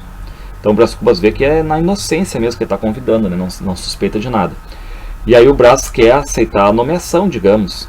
E aí vem a Sabina, a irmã, fazem as pazes. Achei a minha irmã mais gorda e talvez mais moça, parecia ter 20 anos e contava mais de 30. A Sara, né, que é a filha da Sabina, a sobrinha do Brás, né, vem também o Cotrim. E daí a pouco falávamos com bons amigos velhos, nenhuma alusão ao passado, muitos planos de futuro, promessa de jantarmos em casa um do outro. Bom, o que vai acontecer aqui, a questão de botânica diz, continuei a pensar que na verdade eu era feliz. Amava-me uma mulher, tinha a confiança do marido, ia por secretário de ambos, reconciliava-me com os meus, com a minha família. O que podia desejar mais em 24 horas? Então tudo dá meio certo para o Brás Cubas, né? E aí o Brás Cubas começa já a antecipar para uma galera que ele vai ter que ir para o norte, né? Alguns ligando a minha nomeação do Lobo Neves, que já andava em boatos, sorriam maliciosamente, outros batiam no ombro. E aí, na casa da Sabina, né, tem um Garcês, que é um velho cirurgião, que claro que está desconfiado ali, né? E aí, com essa nomeação do Brás Cubas ir junto e tal, né? E aí esse Garcês diz pro Brás, já sei, desta vez vai ler Cícero, disse-me ele ao saber da viagem. Cícero, exclamou Sabina. Pois então, seu mano, Sabina, tu não sabe, diz o Garcês, né? Um grande latinista, traduz Virgílio de relance. Ore que é Virgílio, não Virgília, não confunda. E aí, repare a ironia dele, né? O caso dos meus amores andava mais público do que eu podia supor. Só não chegava ainda no Lobo Neves, né? E agora tem um capítulo, também um dos capítulos engraçados, né? Que o Cotrim, o marido da Sabina, aconselha o Brás a não ir. Diz que na corte um caso desse se perde na multidão da gente e tal, né? E, enfim, se tem alguma coisa de adultério ali no Rio de Janeiro, é uma coisa, se perde na aparência, nos interesses e tal. mas numa província é perigoso, pode até dar morte, né? E o Brás Cubas diz, mas não entendo. Entende, entende. Em verdade seria bem pouco amigo nosso se me negasse o que toda a gente sabe. Eu sei disso há longos meses. Repito, não faça semelhante viagem. Suporte a ausência da Virgília, que é melhor, e evite algum grande escândalo e maior desgosto. Por outros termos, embarcar ou não embarcar? Esta era a questão. Talvez Cotrim tivesse razão, mas podia eu separar-me de Virgília?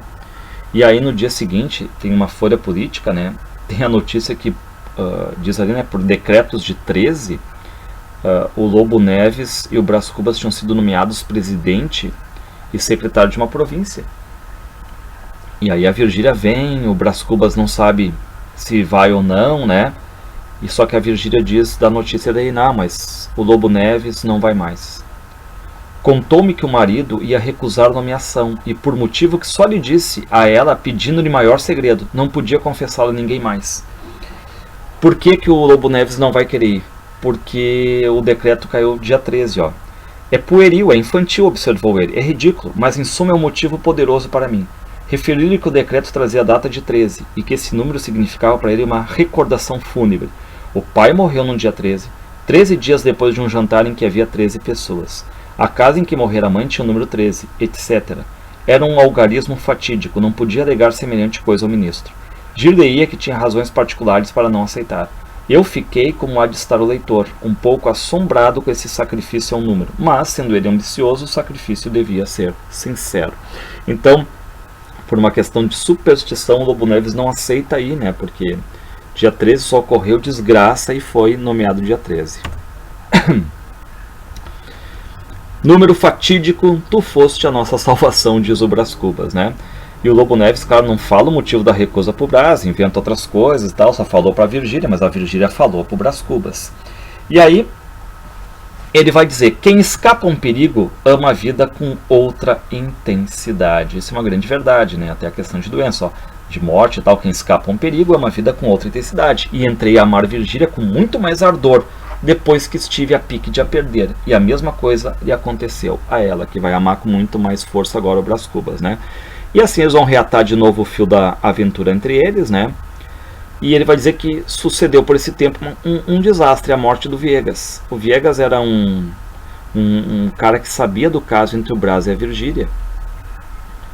E aí, o Viegas, esse aí não deixa nada de herança para a Virgília, né?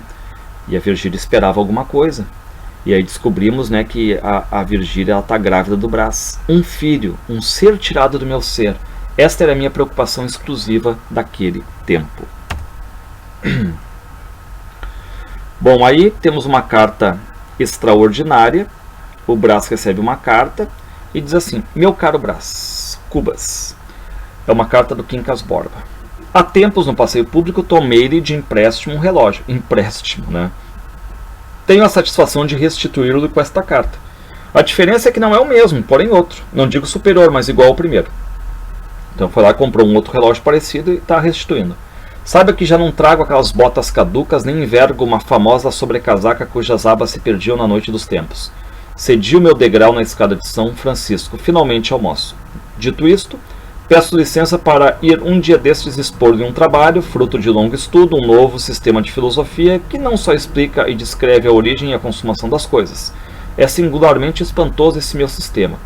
Retifica o espírito humano, suprime a dor, assegura a felicidade e enche de imensa glória o nosso país. Chamo de humanitismo, de humanitas, princípio das coisas.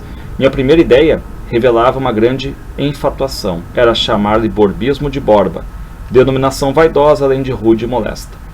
E com certeza exprimia menos. Verá, meu caro Brás Cubas, verá que é deveras um monumento. Até breve, meu caro Brás Cubas. Saudades do velho amigo Joaquim Borba dos Santos. Então a gente fica sabendo, né, que o Brás Cubas herdou um dinheiro, virou um rico, e agora tem casa, almoça, não dá mais um mendigo, e virou dono de uma filosofia chamada humanitismo, humanitas, e restitui o relógio roubado do Brás Cubas, né? E esse relógio vem todo bonito, com as iniciais do Brás Cubas gravadas, né? Naturalmente o Quincas Borba herdara de algum dos seus parentes de Minas, e a abastança devolvera-lhe a primitiva dignidade. Guardei a carta e o relógio e esperei a filosofia. Bom, aí vai ter o jantar, né? Que suplício que foi o jantar. Felizmente Sabina fez-me sentar ao pé da filha do Damasceno, uma dona Eulália, ou mais familiarmente em Aloló, uma moça graciosa, um tanto acanhada a princípio, mas só a princípio. O Braz diz que essa guria, né, a Inhá Loló, ou a dona Eulália, falta elegância para ela, né? E a Sabina começa a botar pilha, dizendo: ó, é uma boa noiva para ti, Braz. Fiquei um pouco desconsolado com a ideia, mas uma voz misteriosa chamava-me à casa do Lobo Neves. Disse adeus a Sabina e às suas ameaças. Bom,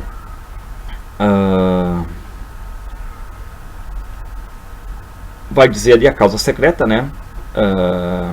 Como está minha querida mamãe? O Brás Cubas diz para Virgília, né, que está grávida do Brás, e a esta palavra Virgília amuou-se, como sempre. Naquela noite descobri a causa verdadeira. Era medo do parto e vexame da gravidez. E ela vai dizer, né, que sofreu muito quando nasceu o primeiro filho e tudo mais, né. Uma tarde, após algumas semanas de gestação, esboroou-se todo o edifício das minhas quimeras paternais. Por quê? Porque a Virgília aborta, né? E o Brás Cubas teve essa notícia da boca do Lobo Neves.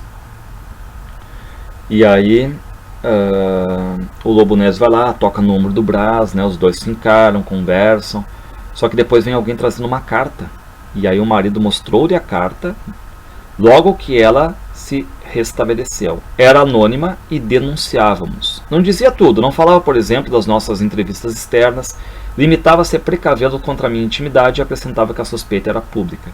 Então, quer dizer, o que acontece? Alguém manda uma carta anônima para o Lobo Neves e dizia: anote, liga que estão muito próximos, estão muito íntimos, mas não dizia muita coisa, né? E o Lobo Neves, claro, confia na Virgília, não acredita, a Virgília começa a dissimular. A carta havia de ser de algum namorado sem ventura, e citou alguns. Um que chegou nela, galanteara francamente durante 3 semanas, outro que lhe escreveram uma carta, e ainda outros e outros. Como ela era uma mulher muito desejada, né, a Virgília, o que pensa o Lobo Neves? Deve ser de uma pessoa que era apaixonada por ela e tudo mais, agora está querendo, né, me detonar, digamos, né. E de novo, a carta anônima restitui à nossa aventura o sal do mistério e a pimenta do perigo.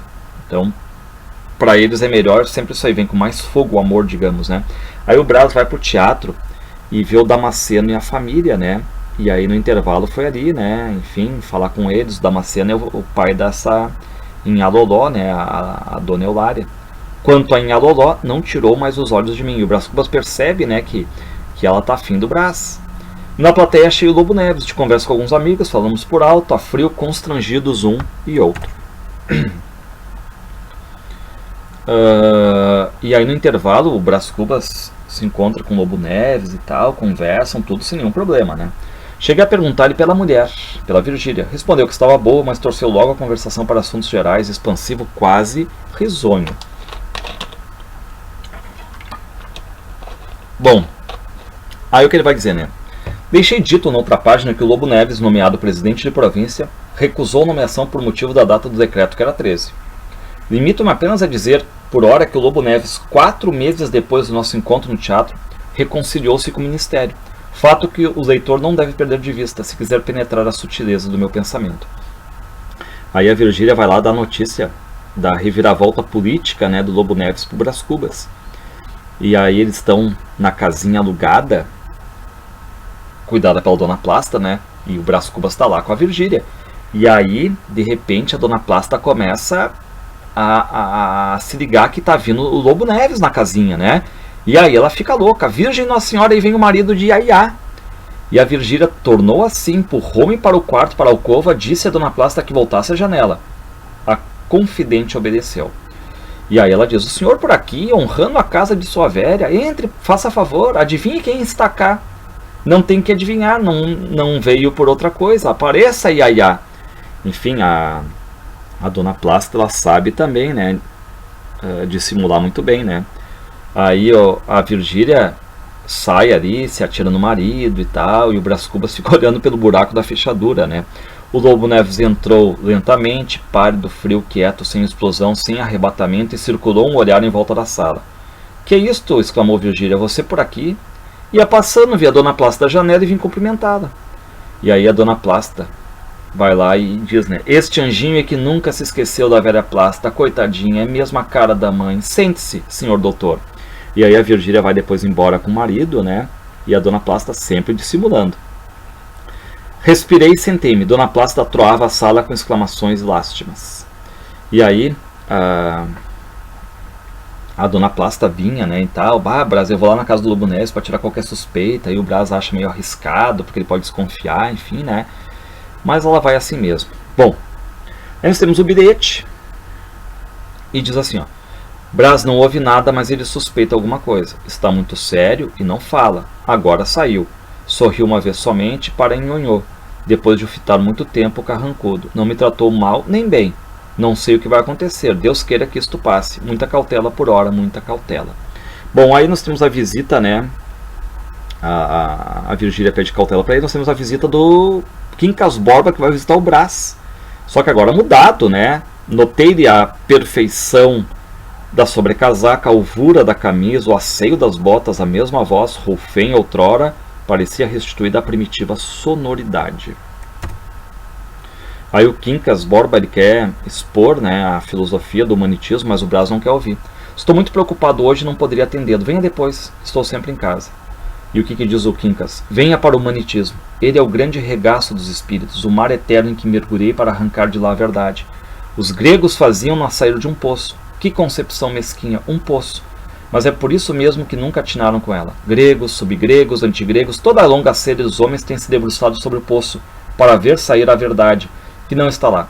Gastaram cordas e caçambas. Alguns mais afoitos desceram ao fundo e trouxeram um sapo. Eu fui diretamente ao mar. Venha para o humanitismo. Bom, aí nós temos o capítulo 110, que é o número 31. E ele vai dizer, uma semana depois, Lobo Neves foi nomeado presidente da província. Agarrei-me à esperança da recusa, de ele recusar, se o decreto viesse outra vez datado do número 13. Trouxe, porém, a data de 31, e esta simples transposição de algarismos, de 13 para 31, só inverteu, eliminou deles a substância diabólica, tirou, e ironicamente o Brás vai dizer, tirou o lado do azar. Que profundas são as modas da vida, ele ironiza, né? Bom, e aí estão prestes a embarcar para a província. E aí o Brás entra na casa da Dona Plácida, vê um bilhete da Virgília, né? E ela está dizendo que esperava o Brás de noite na chácara. O muro é baixo do lado do beco, diz ela. Só que o Brás acha que é uma atitude meio ousada e tal. Naturalmente, Virgília não soube o que fez. Era possível que já estivesse arrependida. Então, não tem outro remédio. O Brás manda a Dona Plácida dizer para Virgília que ele vai ao encontro, né? Mas a Plácida diz que não sabe de nada e tal, enfim, né? E o Brás vê que o bilhete é antigo, na verdade, não era um bilhete de agora, né? Era, em verdade, um antigo bilhete de Virgília, recebido no começo dos nossos namoros. Uma certa entrevista na chácara que me levou efetivamente a saltar o muro, um muro baixo e discreto. Guardei o papel e tive uma sensação esquisita. Bom, aí o fim de um diálogo, né? A Virgília dizendo, sim, é amanhã, como se esse papel aqui desse uma noção assim de passado para o Brás Cubas, né? Então a Virgília diz, sim, é amanhã, você vai a bordo? Está doido, é impossível. Então adeus, adeus. Não se esqueça de Dona Plácida, vá vê-la algumas vezes, coitada. Porque terminando o caso entre eles, não precisa mais ter alugado a casinha, né? Aí vai dizer, ó, agora até daqui a... Aí ela diz, talvez 2 anos. Daí ela diz assim, qual? Ele diz que é só até fazer as eleições. Bom, então até breve, adeus. Bom, então aqui nós temos essa espécie de separação entre eles, né? Aí nós temos o almoço, vai dizer o Brás, não a vi partir, mas a hora marcada senti alguma coisa que não era dor nem prazer, uma coisa mista, alívio e saudade, tudo misturado em iguais doses. Não se irrite o leitor com esta confissão. Eu sei bem que, para tiritar os nervos da fantasia, devia padecer um grande desespero, derramar algumas lágrimas e não almoçar. Seria romanesco, mas não seria biográfico. Então o Brás diz, de forma verdadeira, né? Que, o leitor gostaria, talvez, que eu, enfim, começasse a chorar, desesperado e tal, que ela se foi, o meu amor. Mas, na verdade, ele ficou vendo, né, que havia um certo... uma coisa mista, né? Um alívio e uma saudade. Então, ele não inventa. porque ele diz que não quer romanesco, ele quer algo biográfico, e foi isso que aconteceu. Foi também por esse tempo que nasceu minha sobrinha Venância, filha do Cotrim. Morriam uns, nasciam outros, e eu continuava as moscas. Aí o Brás pede para o leitor, né, guardar as cartas da juventude. Leitor Ignaro, se não guardas as cartas da juventude, não conhecerás um dia a filosofia das folhas velhas. Não gostarás o prazer de ver-te ao longe na penumbra com um chapéu de 3 bicos, botas de 7 léguas e longas barbas assírias a bailar ao som de uma gaita anacreôntica. Então ele faz essa ideia de que tem que guardar o passado, né?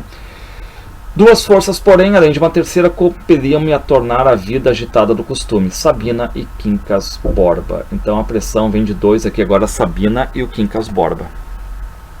Bom, aí a Sabina começa a fazer, né, o lado do romance do Brás Cubas com a Loló, a Eulária, né?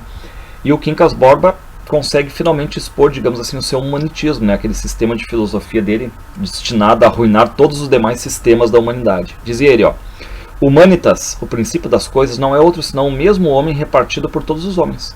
Conta 3 fases humanitas: a estática, anterior a toda a criação; a expansiva, começo das coisas; a dispersiva, aparecimento do homem. E contará mais uma, a contrativa, absorção do homem e das coisas. A expansão, iniciando o universo, sugeriu humanitas o desejo de gozar, e daí a dispersão, que não é mais do que a multiplicação personificada da substância original. Aí ele vai dizer, né, que no humanitismo o amor é um sacerdócio, e a reprodução é um ritual. Como a vida é o maior benefício do universo, e não há mendigo que não prefira a miséria à morte, o que é um delicioso influxo de humanitas, segue-se que a transmissão da vida, longe de ser uma ocasião de galanteio, é a honra suprema da missa espiritual, porquanto verdadeiramente só há uma desgraça, é não nascer. Aí o Quincas começa, né, dizendo que se não tivesse nascido, por exemplo, o Brás não teria o prazer de conversar com ele, ir no teatro, ou seja, viver, né? Quer uma prova da superioridade do meu sistema? Contempla a inveja. Não há moralista grego ou turco, cristão ou muçulmano que não troveje contra o sentimento da inveja. Aí pede para o Brás estudar a inveja, né, um sentimento tão nobre, segundo Quincas Borba. Se entendeste bem, facilmente compreenderás que a inveja não é senão uma admiração que luta, e sendo a luta a grande função do gênero humano, todos os sentimentos belicosos são os mais adequados à sua felicidade. Daí vem que a inveja é uma virtude, não um defeito. Aí o Quincas Borba, ele pega uma asa de frango, né, e diz: para entender bem meu sistema, concluiu ele, importa não esquecer nunca o princípio universal repartido e resumido em cada homem. Olha, a guerra, que parece uma calamidade, é uma operação conveniente, como se disséssemos estalar de dedos de humanitas. A fome, e ele chupava filosoficamente a asa do frango, a fome é uma prova que a humanita submete à própria víscera.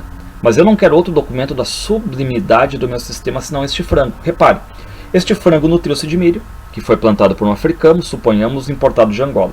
Nasceu esse africano, cresceu, foi vendido. Um navio o trouxe, um navio construído de maneira cortada no mato por 10 ou 12 homens, levado por velas que 8 ou 10 homens teceram, sem contar a cordoária e outras partes do aparelho náutico.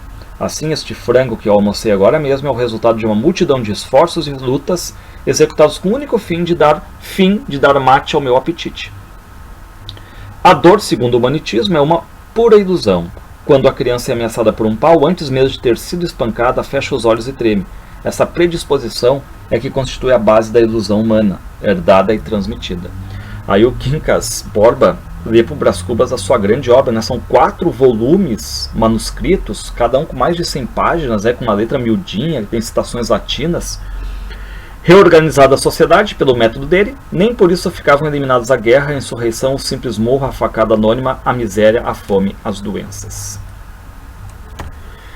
Bom, aí nós temos o capítulo dos parênteses, né? Aqui neste capítulo aqui, a gente vai ver o Brás Cubas, ele vai deixar algumas máximas que ele escreveu, né?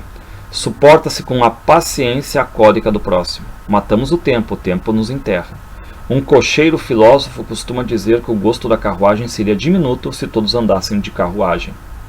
Não te irrites se te pagarem mal o benefício, antes cair das nuvens que de um terceiro andar. Bom, aí a Sabina continua a fazer pressão no Brás Cubas para ele casar, para ele ter filhos, né? A ideia de ter filhos deu-me um sobressalto, percorreu-me outra vez o fluido misterioso. Sim, cumpria ser pai. Aí o Brás está disposto a aceitar tudo e tudo mais, até a aliança, né, com o Damasceno, que tem a filha Eulália. Como já não depositasse grande confiança em Quincas Borba, fui ter com ele e expus os movimentos internos da minha paternidade. O filósofo ouviu-me com alvoroço, declarou-me que o Humanitas se agitava em meu seio. Animou-me ao casamento, ponderou que eram mais alguns convivas que batiam a porta, etc. E ele vai dizer, né, compele entrare, diz ele, né, obriga-os a entrar, como dizia Jesus.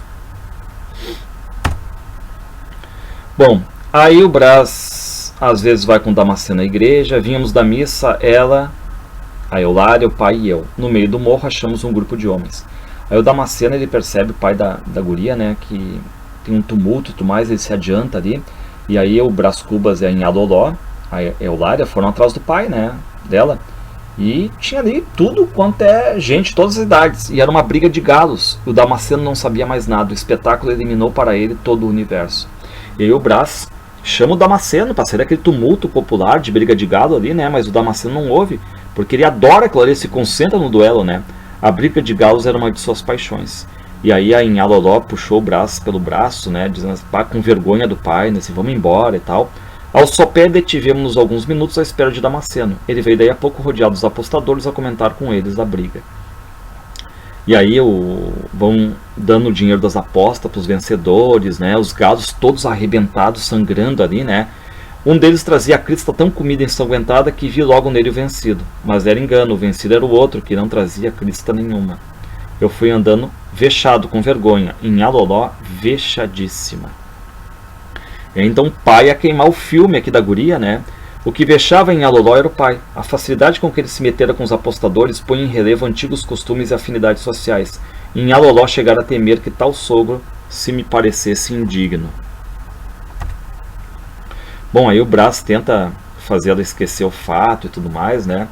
E ela estudava, ela não queria ter esses gostos do pai aí. Não há remédio, disse eu comigo. Vou arrancar esta flor a este pântano. O que diz o Brás? Eu vou tirá-la dessa coisa populacha aí, né? E aí o Brás já tem 40 e tantos anos, foi falar sobre casamento com o Cotrim, né, com o cunhado dele. Ele ouviu-me responder-me seriamente que não tinha opinião em negócio de parentes seus. Aí o Cotrim aconselha a se casar, acha importante pela questão da ambição política, mas não necessariamente com a Inhaloló. E diz, se tu tá querendo ela e tudo mais, a tua irmã faz força e tal, mas eu lavo as mãos, né? A prova de que o Cotrim tinha sentimentos pios encontrava-se no seu amor aos filhos e na dor que padeceu quando lhe morreu Sara daria alguns meses. Bom, e ele vai dizer, né, que há entre a vida e a morte uma curta ponte. E aí nós temos o quê? O que vai acontecer? A dona Eulália, aquela que o Brás Cubas estava afim dela e tudo mais, né, enfim, ela morre. E o Brás Cubas apenas coloca um epitáfio, dizendo assim, aqui jaz, epitáfio é aquela inscrição do túmulo, né? Ele reproduz.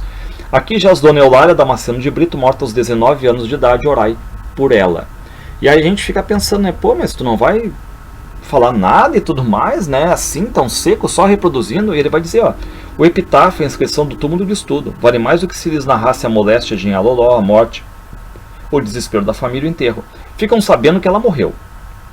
Acrescentarei que foi por ocasião da primeira entrada da febre amarela. Não digo mais nada, a não ser que a acompanharei até o último jazigo e me despedi triste, mas sem lágrimas. Concluí que talvez não amasse deveras.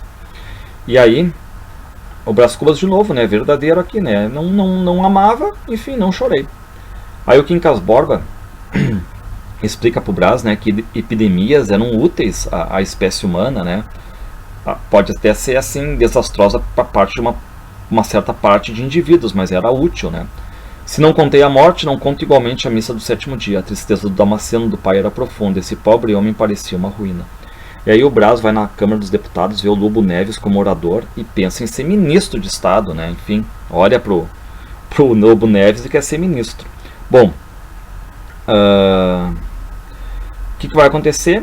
O Brás chega aos 50 anos e aí o Quincas aconselha o Brás, né? Meu caro Brás, não te deixe vencer desses vapores. Que de acha? É preciso ser homem, ser forte, lutar, vencer, brilhar, influir, dominar. 50 anos é a idade da ciência e do governo. Ânimo, Brás Cubas, não me sejas palerma. E aí o Brás então projeta a vida política, né? Ele vai dizer, vamos lá, façamos do governo, é tempo, eu não havia intervindo até então nos grandes debates. Cortejava a pasta por meio de rapapés, chás, comissões e votos, e a pasta não vinha. Urgia apoderar-me da tribuna. Comecei devagar. Ou seja, ele queria ser ministro de Estado a partir do conchavo, do tapinha nas costas, enfim, de estar junto com o pessoal, puxando o saco. E agora ele vai querer o quê? Bom, tenho que me apoderar da tribuna e mostrar o meu talento. Só que o Brás ouve discutindo o orçamento dali, né, da justiça, e ele pergunta para o ministro se não julgava melhor diminuir a barretina da Guarda Nacional. Reparem o tamanho do barrete, do chapéu. E reparem, ele tem 500 mil coisas para falar. Ele vai falar sobre o tamanho das barretinas. O tamanho das nossas barretinas estava pedindo um corte profundo, não só por serem deselegantes, mas também por serem anti-higiênicas. Então reparem, o Brás Cubas faz um discurso sobre as barretinas da Guarda Nacional. Assunto zero, discurso zero, conteúdo zero, né? E ele vai dizer, vária foi a impressão desse discurso. Quanto à forma, ao rapto, eloquente, a parte literária e filosófica, a opinião foi só uma. Disseram-me todos que era completo e que de uma barretina ninguém ainda conseguira tirar tantas ideias, mas a parte política foi considerada por muitos deplorável. Enfim, o conteúdo dele é zero, né? E o Brás depois, né, enfim, quer saber o que o Quincas Borba pensa das barretinas, né? E o Quincas Borba, porém, não fez restrição alguma. Não sou homem político, disse-me ele ao jantar. Não sei se andaste bem ou mal. Sei que fizeste um excelente discurso. E aí outro capítulo interessante, né? O Brás diz de como não fui ministro de Estado. E só tem pontinhos, né? O que a gente pensa? O que ele fez para ser ministro de Estado? Nada. Então está explicado o capítulo, né? E ele vai dizer que explica o anterior. Se a paixão do poder é a mais forte de todas, como alguns inculcam, imagine o desespero, a dor, o abatimento do dia em que perdi a cadeira da Câmara dos Deputados. Ou seja, termina a carreira política do Brás, o Brás fica triste, né? O Quincas tenta falar alguma coisa, o meu sentimento, segundo o humanitismo. E aí o Brás diz, vai pro diabo com teu humanitismo, interrompeu. Estou farto de filosofias que não me levam a coisa nenhuma. Bom, aí o Quincas Borba quer saber agora o que o Brás vai fazer, né? E o Brás diz que quer se esconder de todo mundo, que está envergonhado, aborrecido. Tantos sonhos, meu caro Borba, tantos sonhos e não sou nada. E aí o Brás sai com Quincas e vão filosofando, digamos assim, né? A palavra daquele grande homem era o cordial da sabedoria. Disse-me ele que não podia fugir ao combate. Se me fechava a tribuna, cumpria-me abrir um jornal. Funda o jornal, disse-me o Brás Cubas, e desmancha toda essa igrejinha aí. E aí o Quincas diz que o essencial é que o Brás Cubas lute, né? Porque a vida sempre é uma luta, segundo a teoria ali nele, né? Daí a pouco demos com uma briga de cães. Fato que aos olhos de um homem vulgar não teria valor. Quincas Borba fez-me parar e observar os cães. Eram 2. Notou que ao pé deles estava um osso, motivo da guerra. E não deixou de chamar a minha atenção para a circunstância de que o osso não tinha carne. Um simples osso nu. Os cães mordiam, rosnavam com furor nos olhos. Quincas Borba meteu a bengala debaixo do braço e parecia em êxtase. Que belo que isto é, dizia ele de quando em quando. Bom, aí o Brás vai ler uma carta da Virgília e vai dizer assim, meu bom amigo, Dona Plácida está muito mal. Peço-lhe favor de fazer alguma coisa por ela. Mora no beco das escadinhas. Veja se alcança metê-la na misericórdia. E o Brás fica um tanto irritado, né? Porque deu para Dona Plácida 5 contos de réis. 5 contos? E o que fizera deles? Tinha de ir lá chamar a atenção dos vizinhos, bater a porta, etc. Que maçada, não vou. E aí, depois do almoço, o Brás pensa melhor, vai até a casa da Dona Plácida, achou ela muito magra, né? Deu algum dinheiro para ela. No dia seguinte, fez-a transportar para a casa da Misericórdia, onde ela morreu uma semana depois. Minto, amanheceu morta. Seu da vida às escondidas, tal qual entrara. Coitada da Dona Plácida aqui, né? Entrou na vida, enfim, né? Sem brilho nenhum e sai também sem brilho nenhum. Bom, aí simples repetição, diz assim, quanto aos 5 contos, não vale a pena dizer que um canteiro da vizinhança fingiu ser namorado de Dona Plácida, logrou espertar-lhe os sentidos, ou a vaidade, e casou com ela. No fim de alguns meses, inventou um negócio, vendeu os apólices e fugiu com dinheiro. Não vale a pena, é o caso dos cães do Quincas Borba, simples repetição de um capítulo. E aí ele vai dizer, urgia fundar o jornal, né?